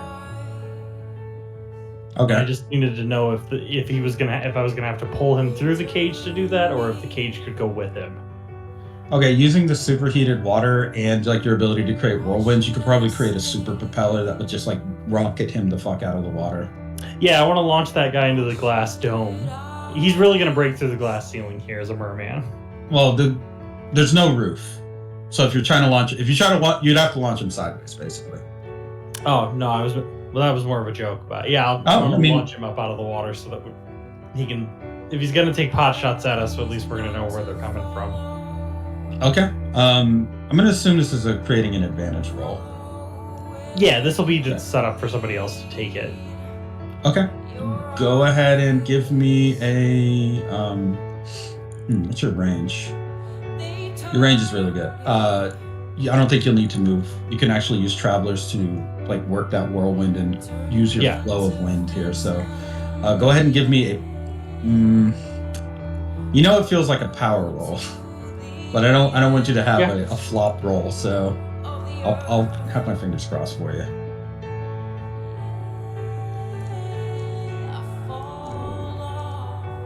Oh, sorry. I don't know why I rolled it twice. A 1. You got any fate points left? I have 2 left. So all right. I can just dump them. And I'll give it a +4. Okay, you also have an ally here, but we'll see if it's necessary. You have Zella. That's your remaining allied boost.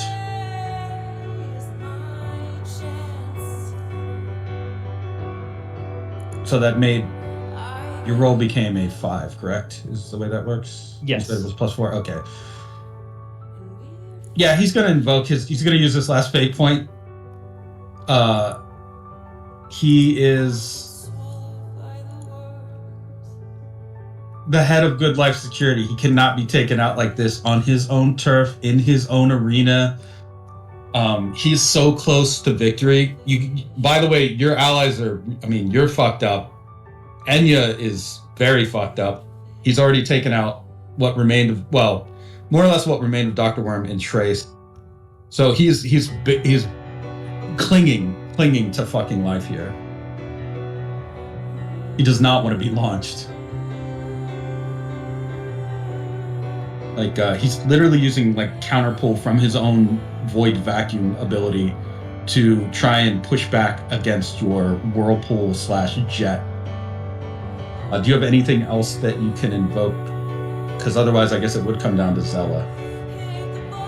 I mean, I'm out of fate points, so I'd have to take. No. You could just invoke Claudia's advantage, her burning cage. Oh, yeah, sorry. Yeah. No, yeah, then I would do that, because I feel like with creating a whirlwind or a vacuum strong enough to pull him out of the water or launch him up into the water, it's going to affect the fire cage in either pumping a lot of oxygen to it or, and just basically really cranking the heat. Okay, let me go ahead and add.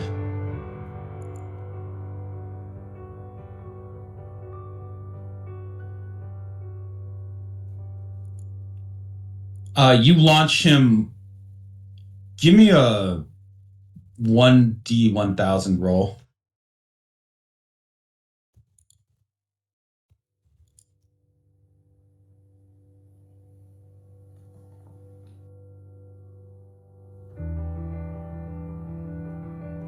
Oh, wait. Sorry, wrong thing.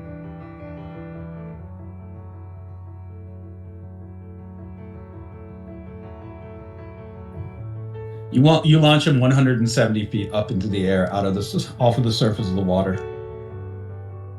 And yes, he could have gone a full 1,000 if you were lucky. He's currently. Once I pop him up, I'll just go. Whoever's got him. Who do you popcorn it to? Everybody's gone at this point, right? Or no?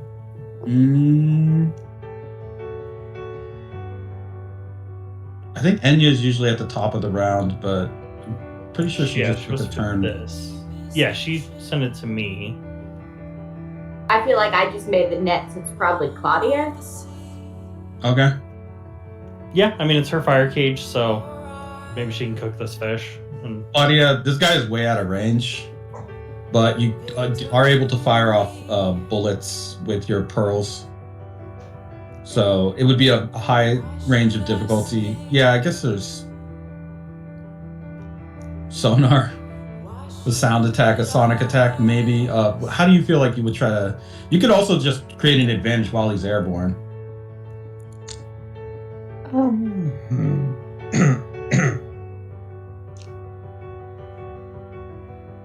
No, I mean... First, he's going to roll to create an advantage for himself. Yeah, he succeeds. As he's flying up, you can see him reinforcing his armor with some of the matter he's pulled at it and mass he's pulled from some of you. So he's giving himself a bulkier cage exterior as he flies up. Now it is your turn. Okay.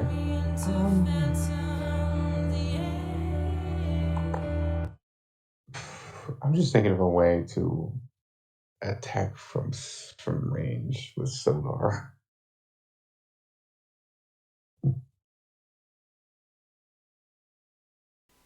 Well, I'd say he's in air now, so the sound waves will travel faster. Or you could create a welling sort of quaking effect in the water so that if he does make contact with it, or you can give someone else a speed boost so they can go after him by using the vibrations in the water to enhance someone else's mobility. If you want to create an advantage that way. Sure. Yeah, I wasn't sure about that, but that is true. Okay. Oh.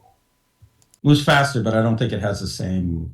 Probably doesn't have the same impact, right? Or maybe it has more. There is a problem where the changing from water to air affects it quite a bit, but.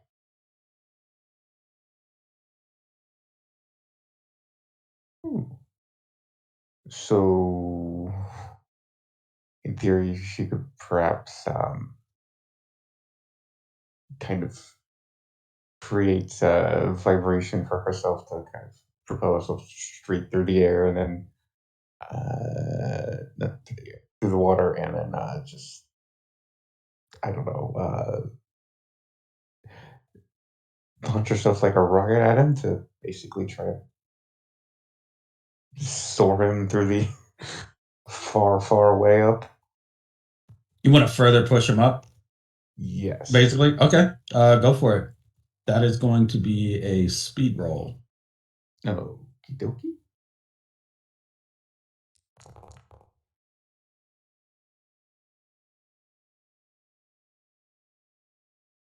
Five. Let's see what he gets. 6. I do have a fake point. Okay. I am going to invoke her Slayer. He is going to invoke that he has an enhanced defense. So that makes that a +2. Makes it an 8. That's an 8 versus a 7. Okay. Or rather, it's a boost he created, so it's not necessarily an invocation. Right. Are you out of fate points? I am out of fate points. In that case, I'll let you succeed with a complication. That's fine. Okay. You're going to make contact with him. You will be able to transfer force, but he is also going to use that to spear you as like you are basically like you're meeting force with force here. So in midair, he's able to counter spear you and drive you back down towards the water.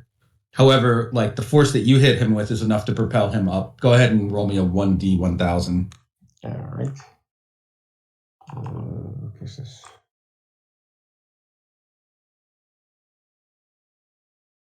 You shoot him up another 370 feet. That puts him at 540 feet into the air. As you're falling, you do feel that he was trying to aim for one of your lungs, so he understands the nature of your ability, but we'll say he did, he punched the left lung. So you're operating with one lung right now until you can seal that wound. All right. But that is who will you pass it to? I think Ice Peak. All right, Ice Peak. This guy's 540 feet up into the air. Okay, I have a silly. Is there a Jonas in the mass grave? And he does succeed on reinforcing himself. Give me a gaze roll. Okay.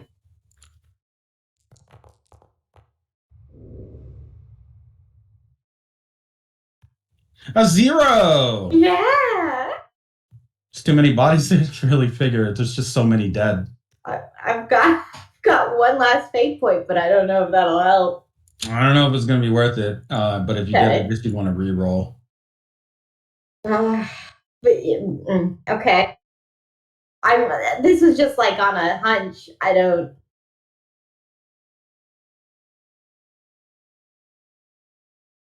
No, I mean your intuition is not wrong. Okay. There may be a body like that present. But I guess I will spend my fate point to try to reroll. We'll just see if that works. I guess I'll invoke my stand and whisper it throughout the other ghosts to try to find a Jonas. Because he did say it out loud.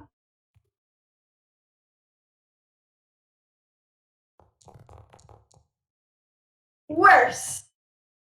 Okay, well, I tried.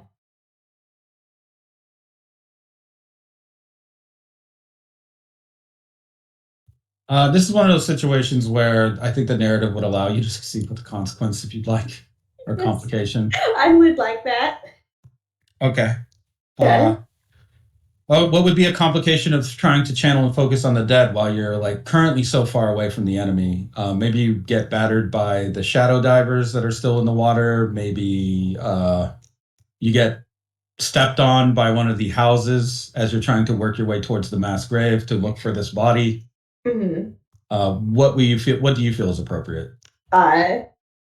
Well, I feel like all the ghosts probably have needs, so maybe they're all like bombarding me and like asking me for things, I guess, because I'm trying to find a very specific ghost and they all have requests.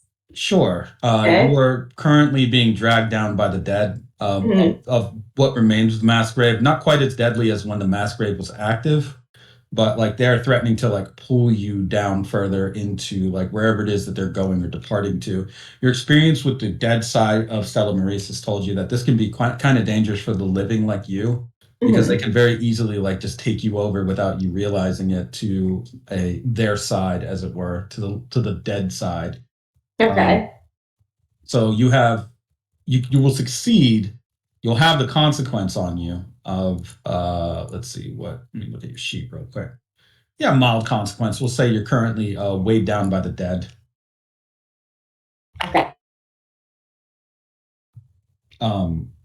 But amongst the we'll say the pile of dead, the writhing masses, you do see that there is, in the shadow of one of the overturned statues underwater, is a figure with a blue appearance, notably distinct from the rest of the corpses in that it is a little bit more coherent and a little bit more defined. This figure is very obviously a merman. They are very small in stature. We'll say they seem like in life they would have been about 4 feet tall. Pretty pudgy. They're right next to a gravestone marker with their name on it, crumbled away through some of the damage in this fight. Their name was Jonas. If anyone's mad at me for making that joke, the stand user who is themed after Weezer, I am terribly sorry.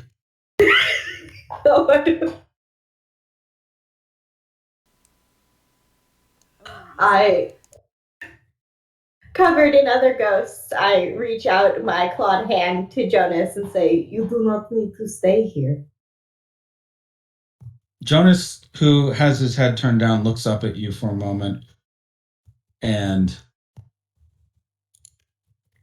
speaks in a very soft, quiet voice that's difficult to hear above the rest of the kind of madness that you're currently going through.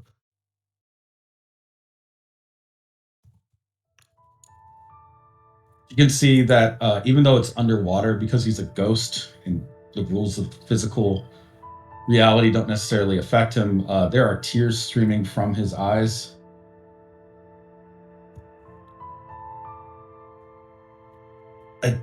I trusted him. We were supposed to make it together. And then he looks up at the sky where currently there's this burning, angry light just still ascending. He wants to return to you. Turn to me. He killed me. We grew up together. We were supposed to look out for one another. Then he started pretending he was human. After they beat the shit out of him, he started camouflaging himself. And to make him prove that he was one of them in the gang, and he went out to the gutters and the alleyways, and he said, "Pick one. Nobody's gonna miss these fishy freaks." And you know exactly where I used to hide and sleep because we shared a box together. We used to find and scavenge for food together. You know exactly where I was. And he told them where I was. He was there when they stomped on me, rained down blows, glass bottles, and knives. All I could do was curl into a ball. And he laughed. I knew it was him because I knew what his laughter sounded like. As he further reveals his shape, you see there are knives stuck into his back and glass shards that are stuck into his flesh. He's not my friend and he never was.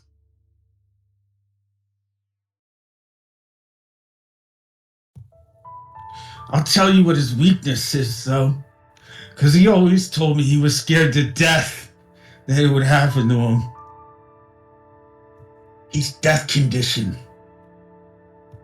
When he's rejected by a community or a group, he's vulnerable. Make that bastard pay for what he did.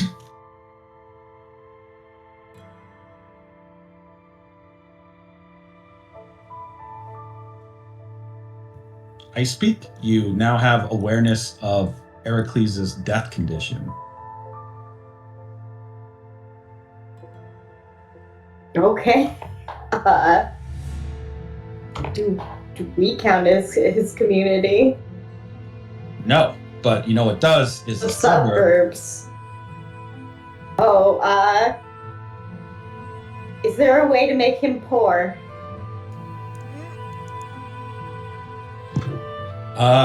Good question. I mean, that's one way you might be able to go about it.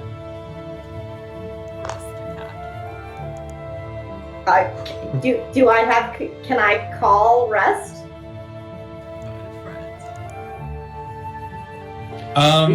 Do we know?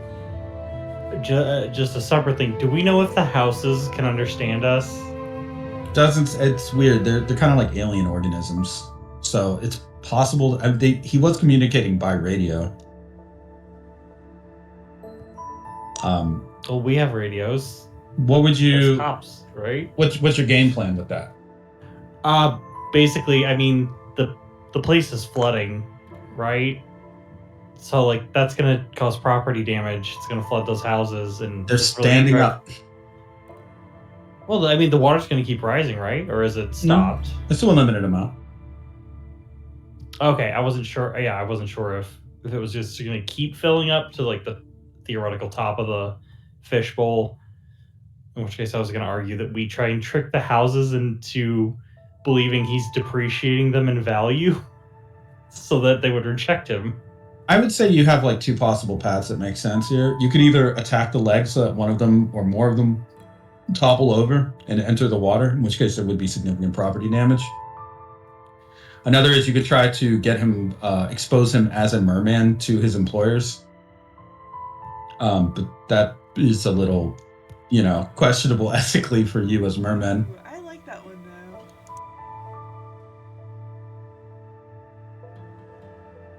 It's up to who's up after I speak. It might be Enya again.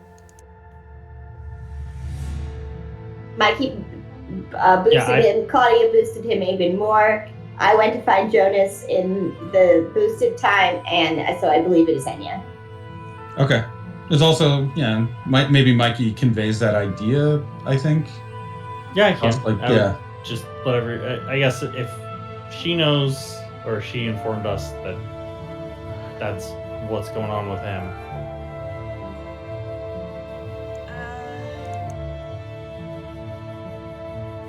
I really like that second one. So he'd have to be revealed as a merman to the HOA. Yeah, you'd have to figure out a way to convey that information. Are they all dead? Sort of. The suburbs is a living thing. I don't know how you can communicate with it, though. HOA is just like a part, like the liver. I don't know. Okay, well, I guess he's just airborne for a minute, and there's the potential to break away to look for maybe a homeowners association building. I mean, if you want to make it like even easier on yourself for this, you could just say that like with your light amplification abilities, you can like cast a spotlight towards them and just like yell at the top of your lungs, maybe with even assistance from Claudia's sound boosting, exposing him for what he is. So you don't have to go through all the convoluted mess of trying to track one of these people down in the middle of this flooded arena. Okay, I like that. Yeah.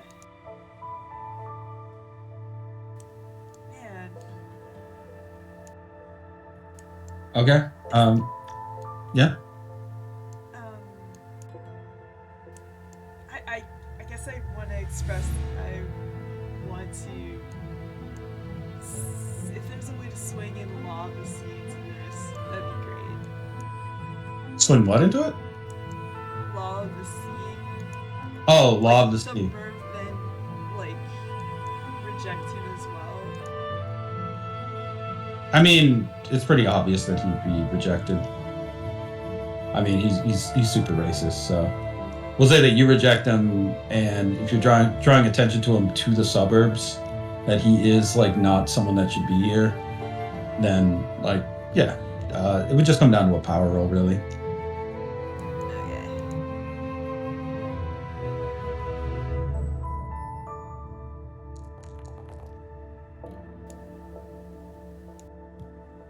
4. I don't think he's going to be able. There's nothing here that really makes sense for him to try and roll defensively. He's spinning in air, currently armored up, very clearly inhuman. So I'm going to say that just passes a passive difficulty level. In which case, what do you scream? Like, very simple sentence, I guess, is fine. You don't have to go through a whole paragraph about it.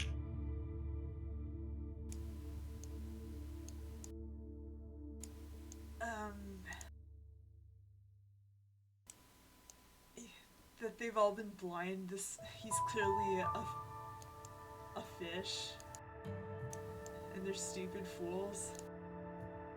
Okay. When you scream at that and cast that spotlight up at him like a laser focus, you see the houses actually will tilt backwards and up to look up at the blazing spectacle that is Heracles. There are people inside of those houses that are walking to doors and windows to look up. Some of them open the windows and point up at him. He, while in midair, hears that booming voice and tries to scream back. That's not true. My name is Heracles, Vice Head of Good Life Security. We're here to protect the suburbs and ensure a proper good life for those who move into them. I have a place here. I've worked hard to get here, and I won't have it taken away. You can hear within each house clamoring voices, and one by one, the houses begin to turn their backs to him. No! No! He, as he's still in the air, his tablet buzzes and he manages to fish it out from his armor plating. The screen is cracked, and he can see on the screen very clearly white background, red text, notice of termination of contract. He crushes it in his hand, and tears stream freely from his eyes. His death condition has been met. That means in this case he's extremely vulnerable to attacks, and if he takes fatal amounts of damage, he will be dead for sure. At this point, I mean, I would say you guys have more or less taken him out. There's no way he's going to be able to descend and fight all of you, and in a place where he is no longer employed. I mean, it's possible the suburbs might even turn against him. So as a group, as he is currently now in his descent, I'll let you decide how it is that you would like to, what would you like his fate to be at this point? Because when someone's taken out in fate, it's kind of up to the victors to decide what happens to them. I mean, how does it sound if Enya went into her full fish, or, form, and just, dove out of the water like a whale and just, ate him? Just snap shut the jaws as your sea dragon form? Yeah. You want to kill him? Law of the Sea. Okay.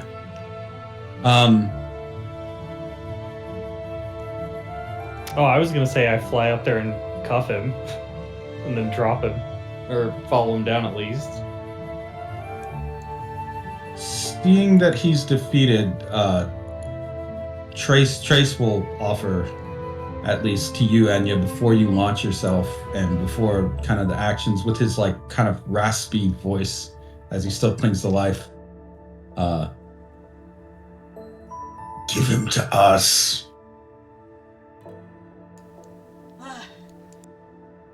Really? Alright. She'll look at Trace, also just relieved that he's talking. Yeah, you know what? I don't care about killing him. I'm just glad you're alright. Mikey, that is also on cue when Zella would probably approach you in the water, kind of on the side. She's been dealing with shadow divers. She puts a hand on your shoulder. Why not let us take care of it? Make sure there's no problems for you. Yeah, I mean, I feel like we should probably take him in. I mean, he did kidnap you. He did murder somebody. Kind of like, You know, he did commit crimes that would need to be tried. it's true, she says as she's swimming around you. You could try him, and he might be able to afford a good defense lawyer. Or imagine trying to put him in prison. Don't you think that maybe it would be a little less complicated if we just took care of the problem for you? We can do that, you know. And I think we owe you the favor since you're so big and strong and brave, she says, hiding a smile behind her hand. But Mikey, you can roll gaze, actually. It's almost like an insight roll on Zella. A 1. There is something very dark behind that expression. It's not the usual blushing, coy smile. It's like she's hiding sharp teeth behind her. Yeah, there's a bloodlust there. Yeah. Of like wanting to do it. But she's portraying a very cutesy exterior just for you. Yeah, I think he would be watching her like swim around him, and he would just go, I mean, what do you think, Claudia? I speak. Are we throwing him to the fishes, or are we bringing him in?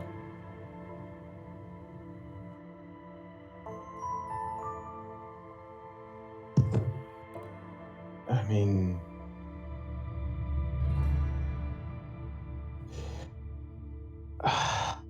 on the one hand, I feel like maybe if he was actually given a community, he could, maybe turn out better, but I don't think he's going to last long in jail, regardless. Because he's got enemies on every side. It's like, can you imagine?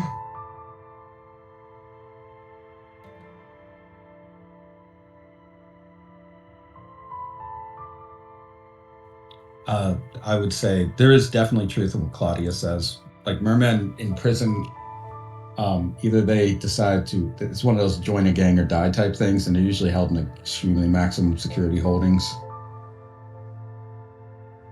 And this guy, he probably wouldn't last very long. He might last like a week or two if he, in the process, he is a stand user, so before he went down at any point in prison, he would definitely kill a lot of people before it happened.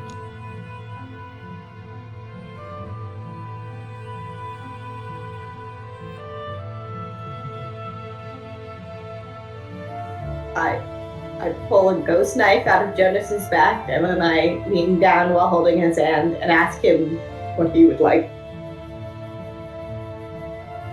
Jonas looks at you squarely, though I have a token for him, don't worry. Oh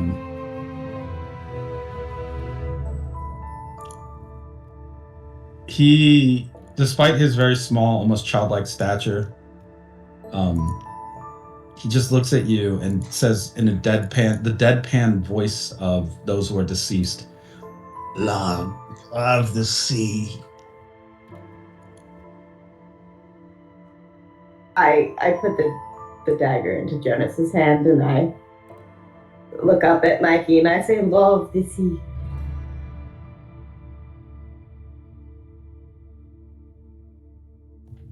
Okay. Claudia?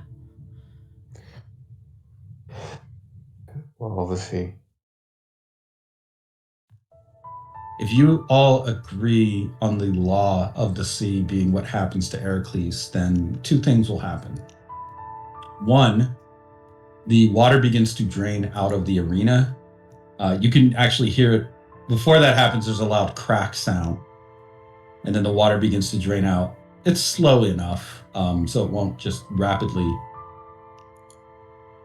release out into the surrounding area. But Tiger Monsoon actually manages to, with her voice, crack the glass wall finally, so she can join her comrades. Having behind her, by the way, is the twisted remains of the gatekeeper, the iron fence that was holding everybody in. Her sonic weaponry is almost at your level, Claudia, so she was able to just concentrate on that and break through the defenses.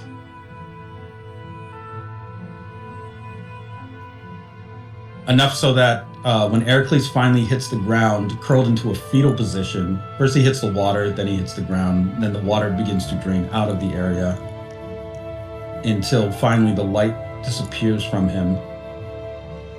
And let's see.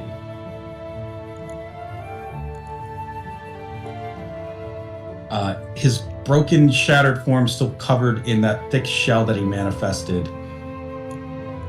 It's all he has left as he's trying to he's just huddled there in a ball almost, an ice peak. From that position that he's in, it sounds similar to when they found him, or when he found Jonas, when he and his Heracles and his supremacist friends stomped a former trusted person. Someone that trusted Heracles just completely stomped him to death in an alleyway, dark alleyway somewhere where he was forgotten about, so much so that he ended up in the mass grave.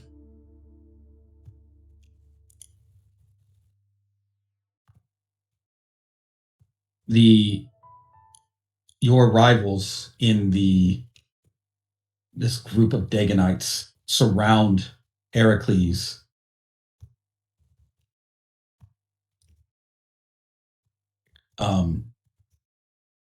Trace, who is trying to pull back on what shattered remains of his armor he can,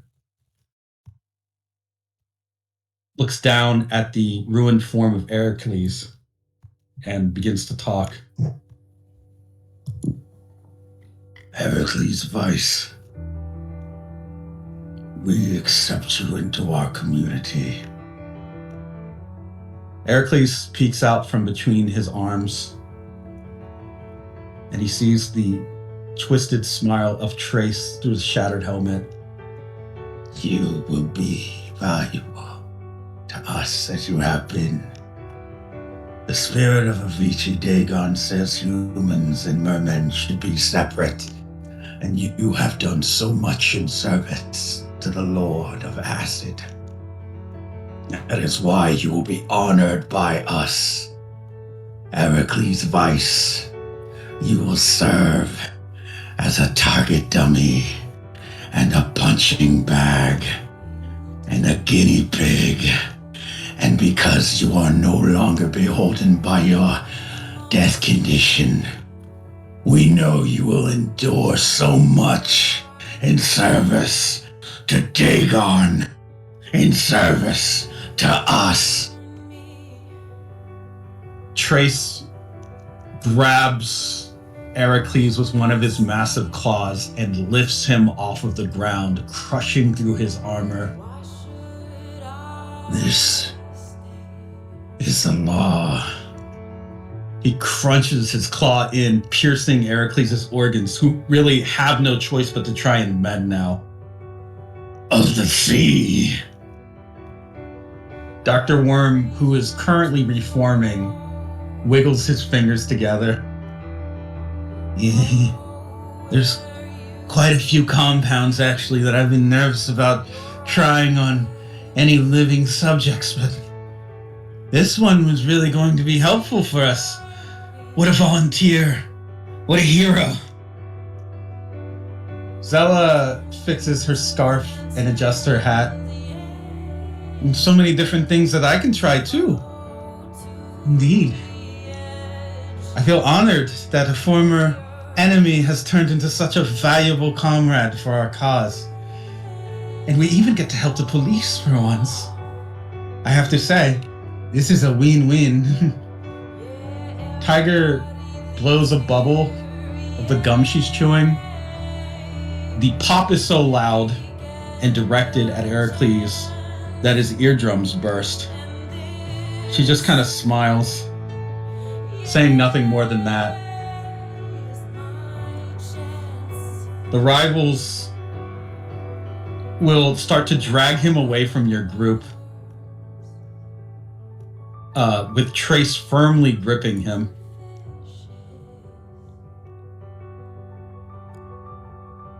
They're going to take him off into the water, off the coast.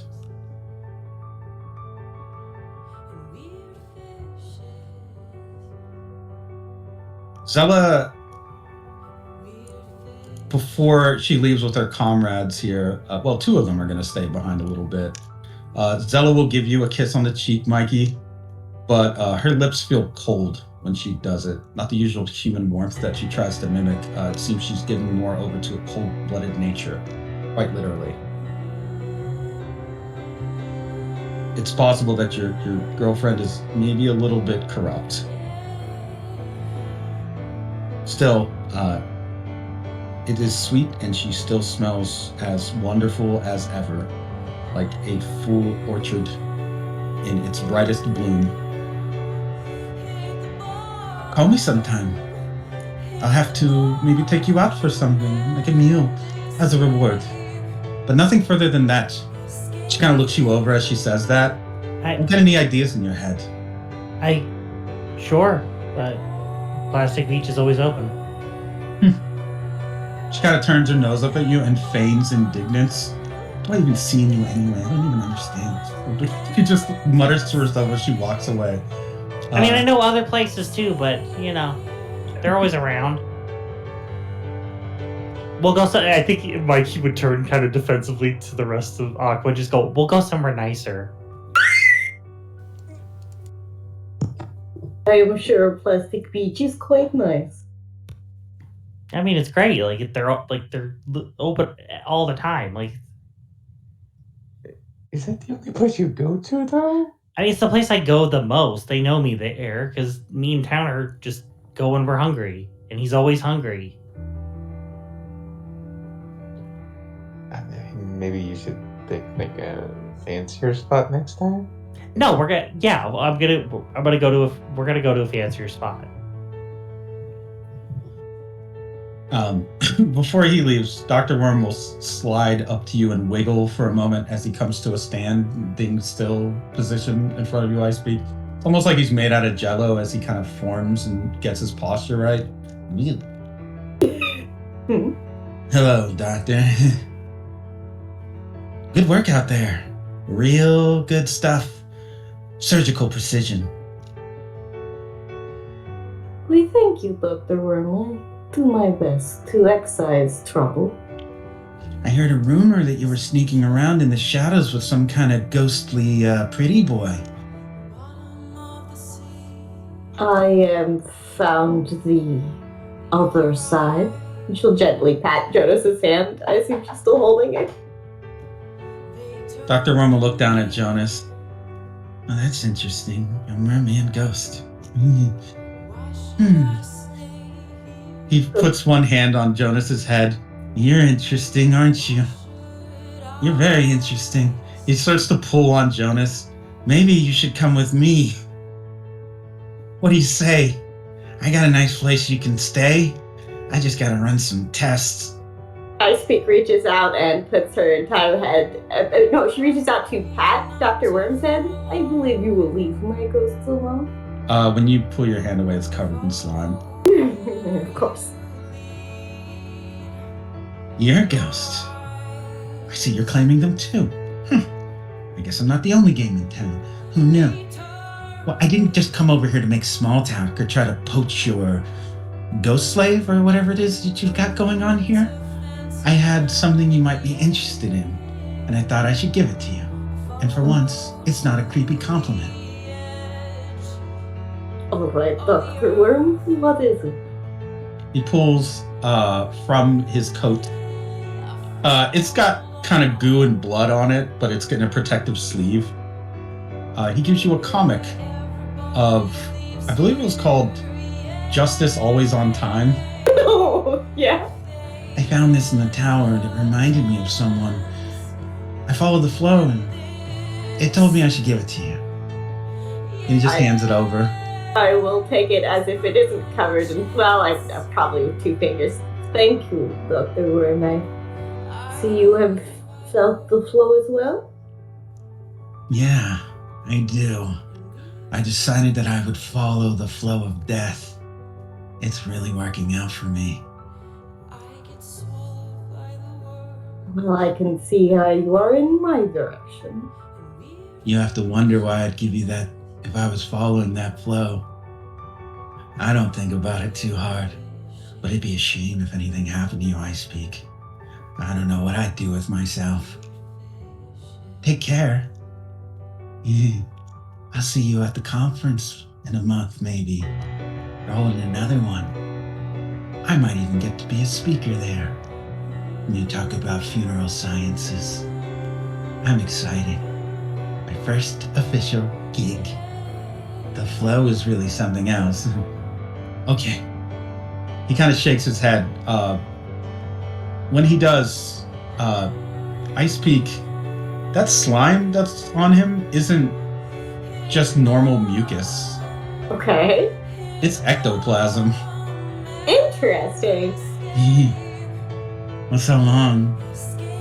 He just kind of slides away from you in the same way that you slide towards people, while his fingers are like, steepled and they're wiggling.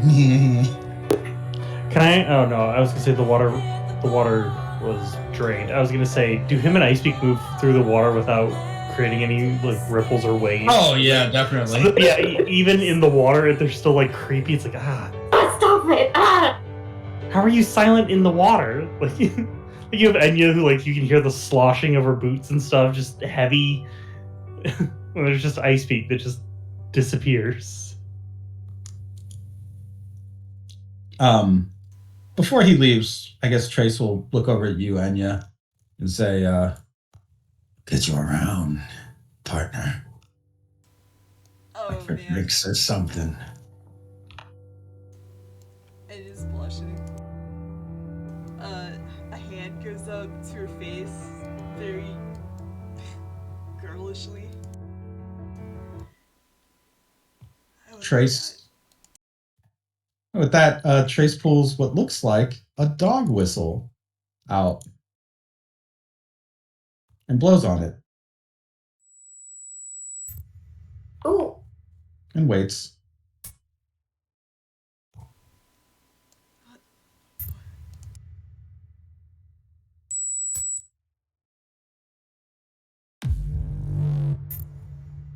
One hand slaps out over a cliff facing the beach.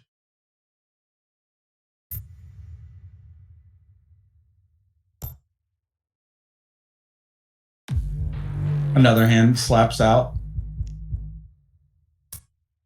Oh no, it's not! A human hand slaps out and then falls back down. It's clearly detached from the human that it was attached to. And a figure begins to pull himself up by the 2 hands that are attached.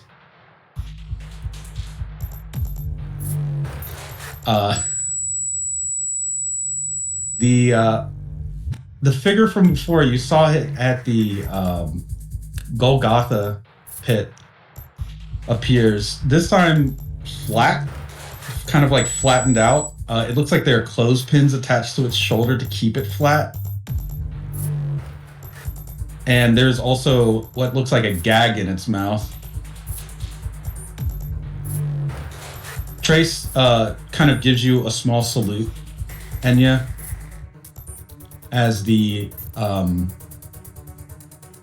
figure, and I'm really not even going to try to pronounce its name, of, where's this token? Jeez, I gotta look for it.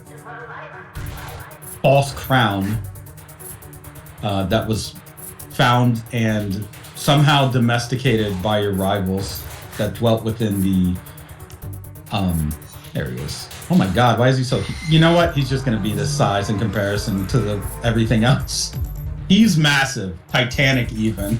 Much bigger than the last time you saw him. He has taken on the properties of a Leviathan. The rivals all kind of like step out onto his shoulder and into his awaiting arms.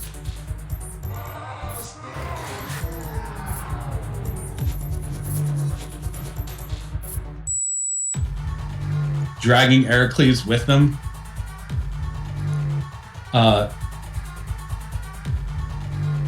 Mikey, roll speed. Oh, great. Roll speed, Mikey.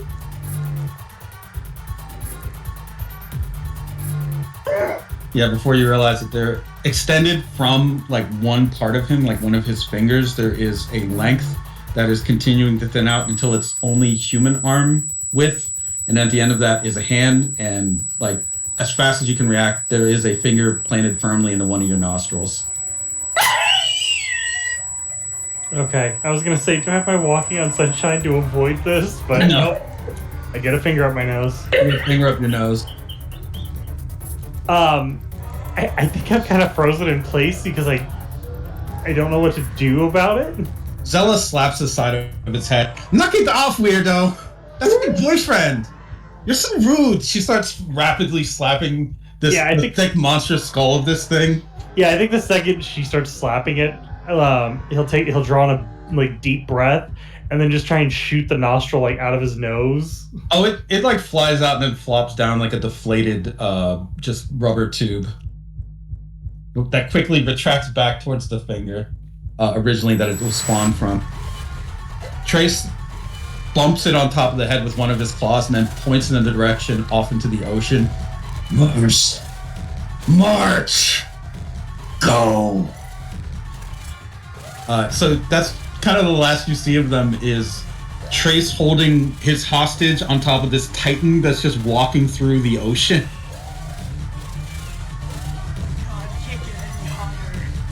Yeah, I think Mikey takes his nostril, like covers one nostril, and the nostril that the finger was in.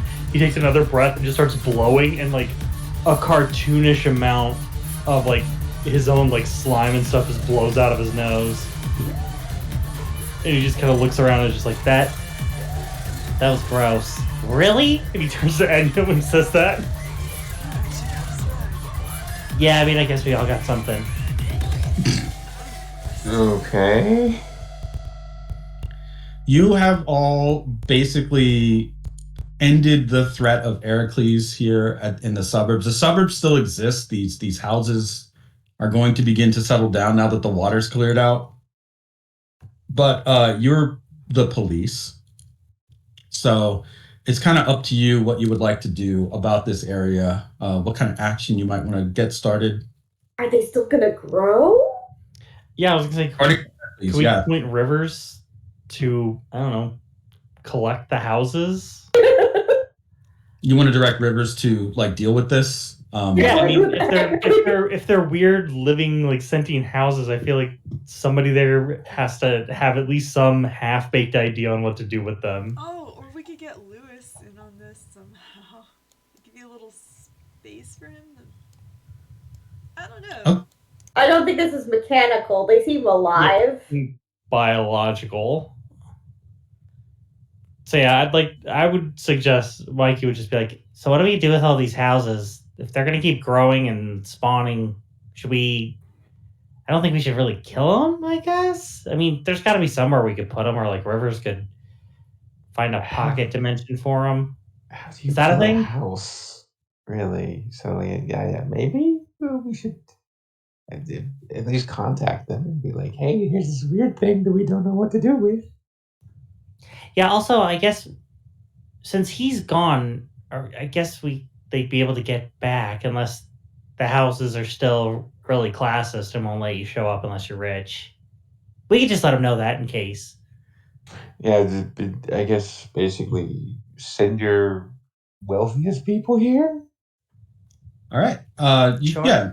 I will wish to directly involve myself in the excisation of the mass grave. Okay. So you want to inform Rivers that you need assistance here with basically cleanup. Yeah. Okay. I'd say they can get that report, that communication. It's going to take some time for them to get out here. They have to stay indoors that are not in the neighborhood because this place is kind of impenetrable to that effect or that ability. So they're going to have to kind of start at a distance and make their way there, but they definitely will. Ice Beat, give me a speed roll.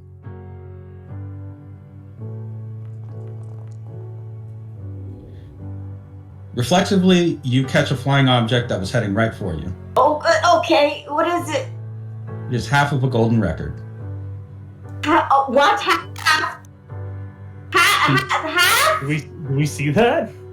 Yeah, you just see Ice Peak put her hand up and catch half of a golden record. The other half, it's like, first of all, it's still got blood dripping from it.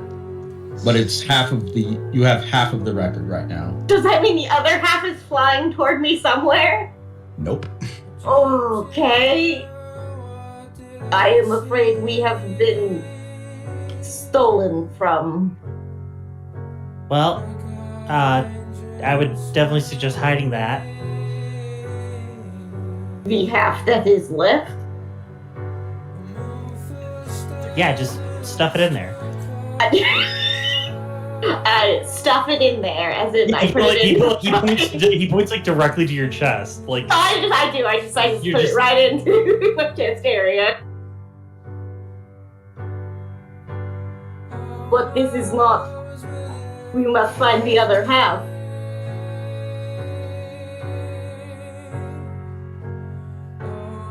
Half of the infinite knowledge of the universe is still quite a bit of trouble. Yeah, it's still a lot. Ice Peak, you're also a lamprey. You can tell. Oh, the blood, yeah. The blood, yeah. I suppose as soon as I put it inside my body, I tasted the blood. It is a mixed quantity of two different entities. Okay. One of them is familiar to you. It's Rust's blood. Rust? No, Rust is in trouble! The other one is human. Human, so but I don't know what human yet. It's hard to tell. Okay. But I will say there is a broken window in your office.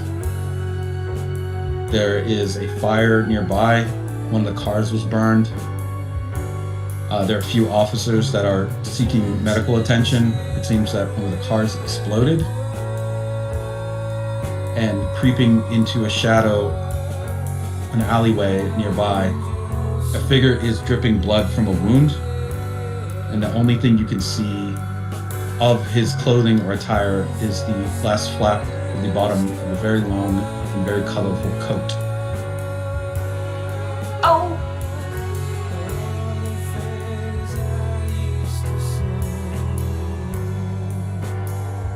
Oh no, not colorful like that. Colorful like a Technicolor coat.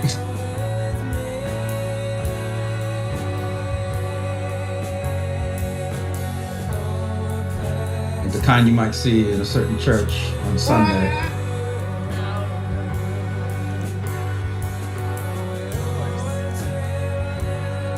And that is your to be continued as you close out your encounter with the suburbs. Rivers will be there to assist you with the cleaning and clearing and tagging and bagging of the supernatural entities that are there, including containment of these suburbs. This invasive species is basically what they'll classify it as. You currently have half of the Akashic record. The other half is in the possession of someone that really, really, really doesn't like you. And I assume Rust is also in his possession. Perhaps so. We'll find out next week. Buddy.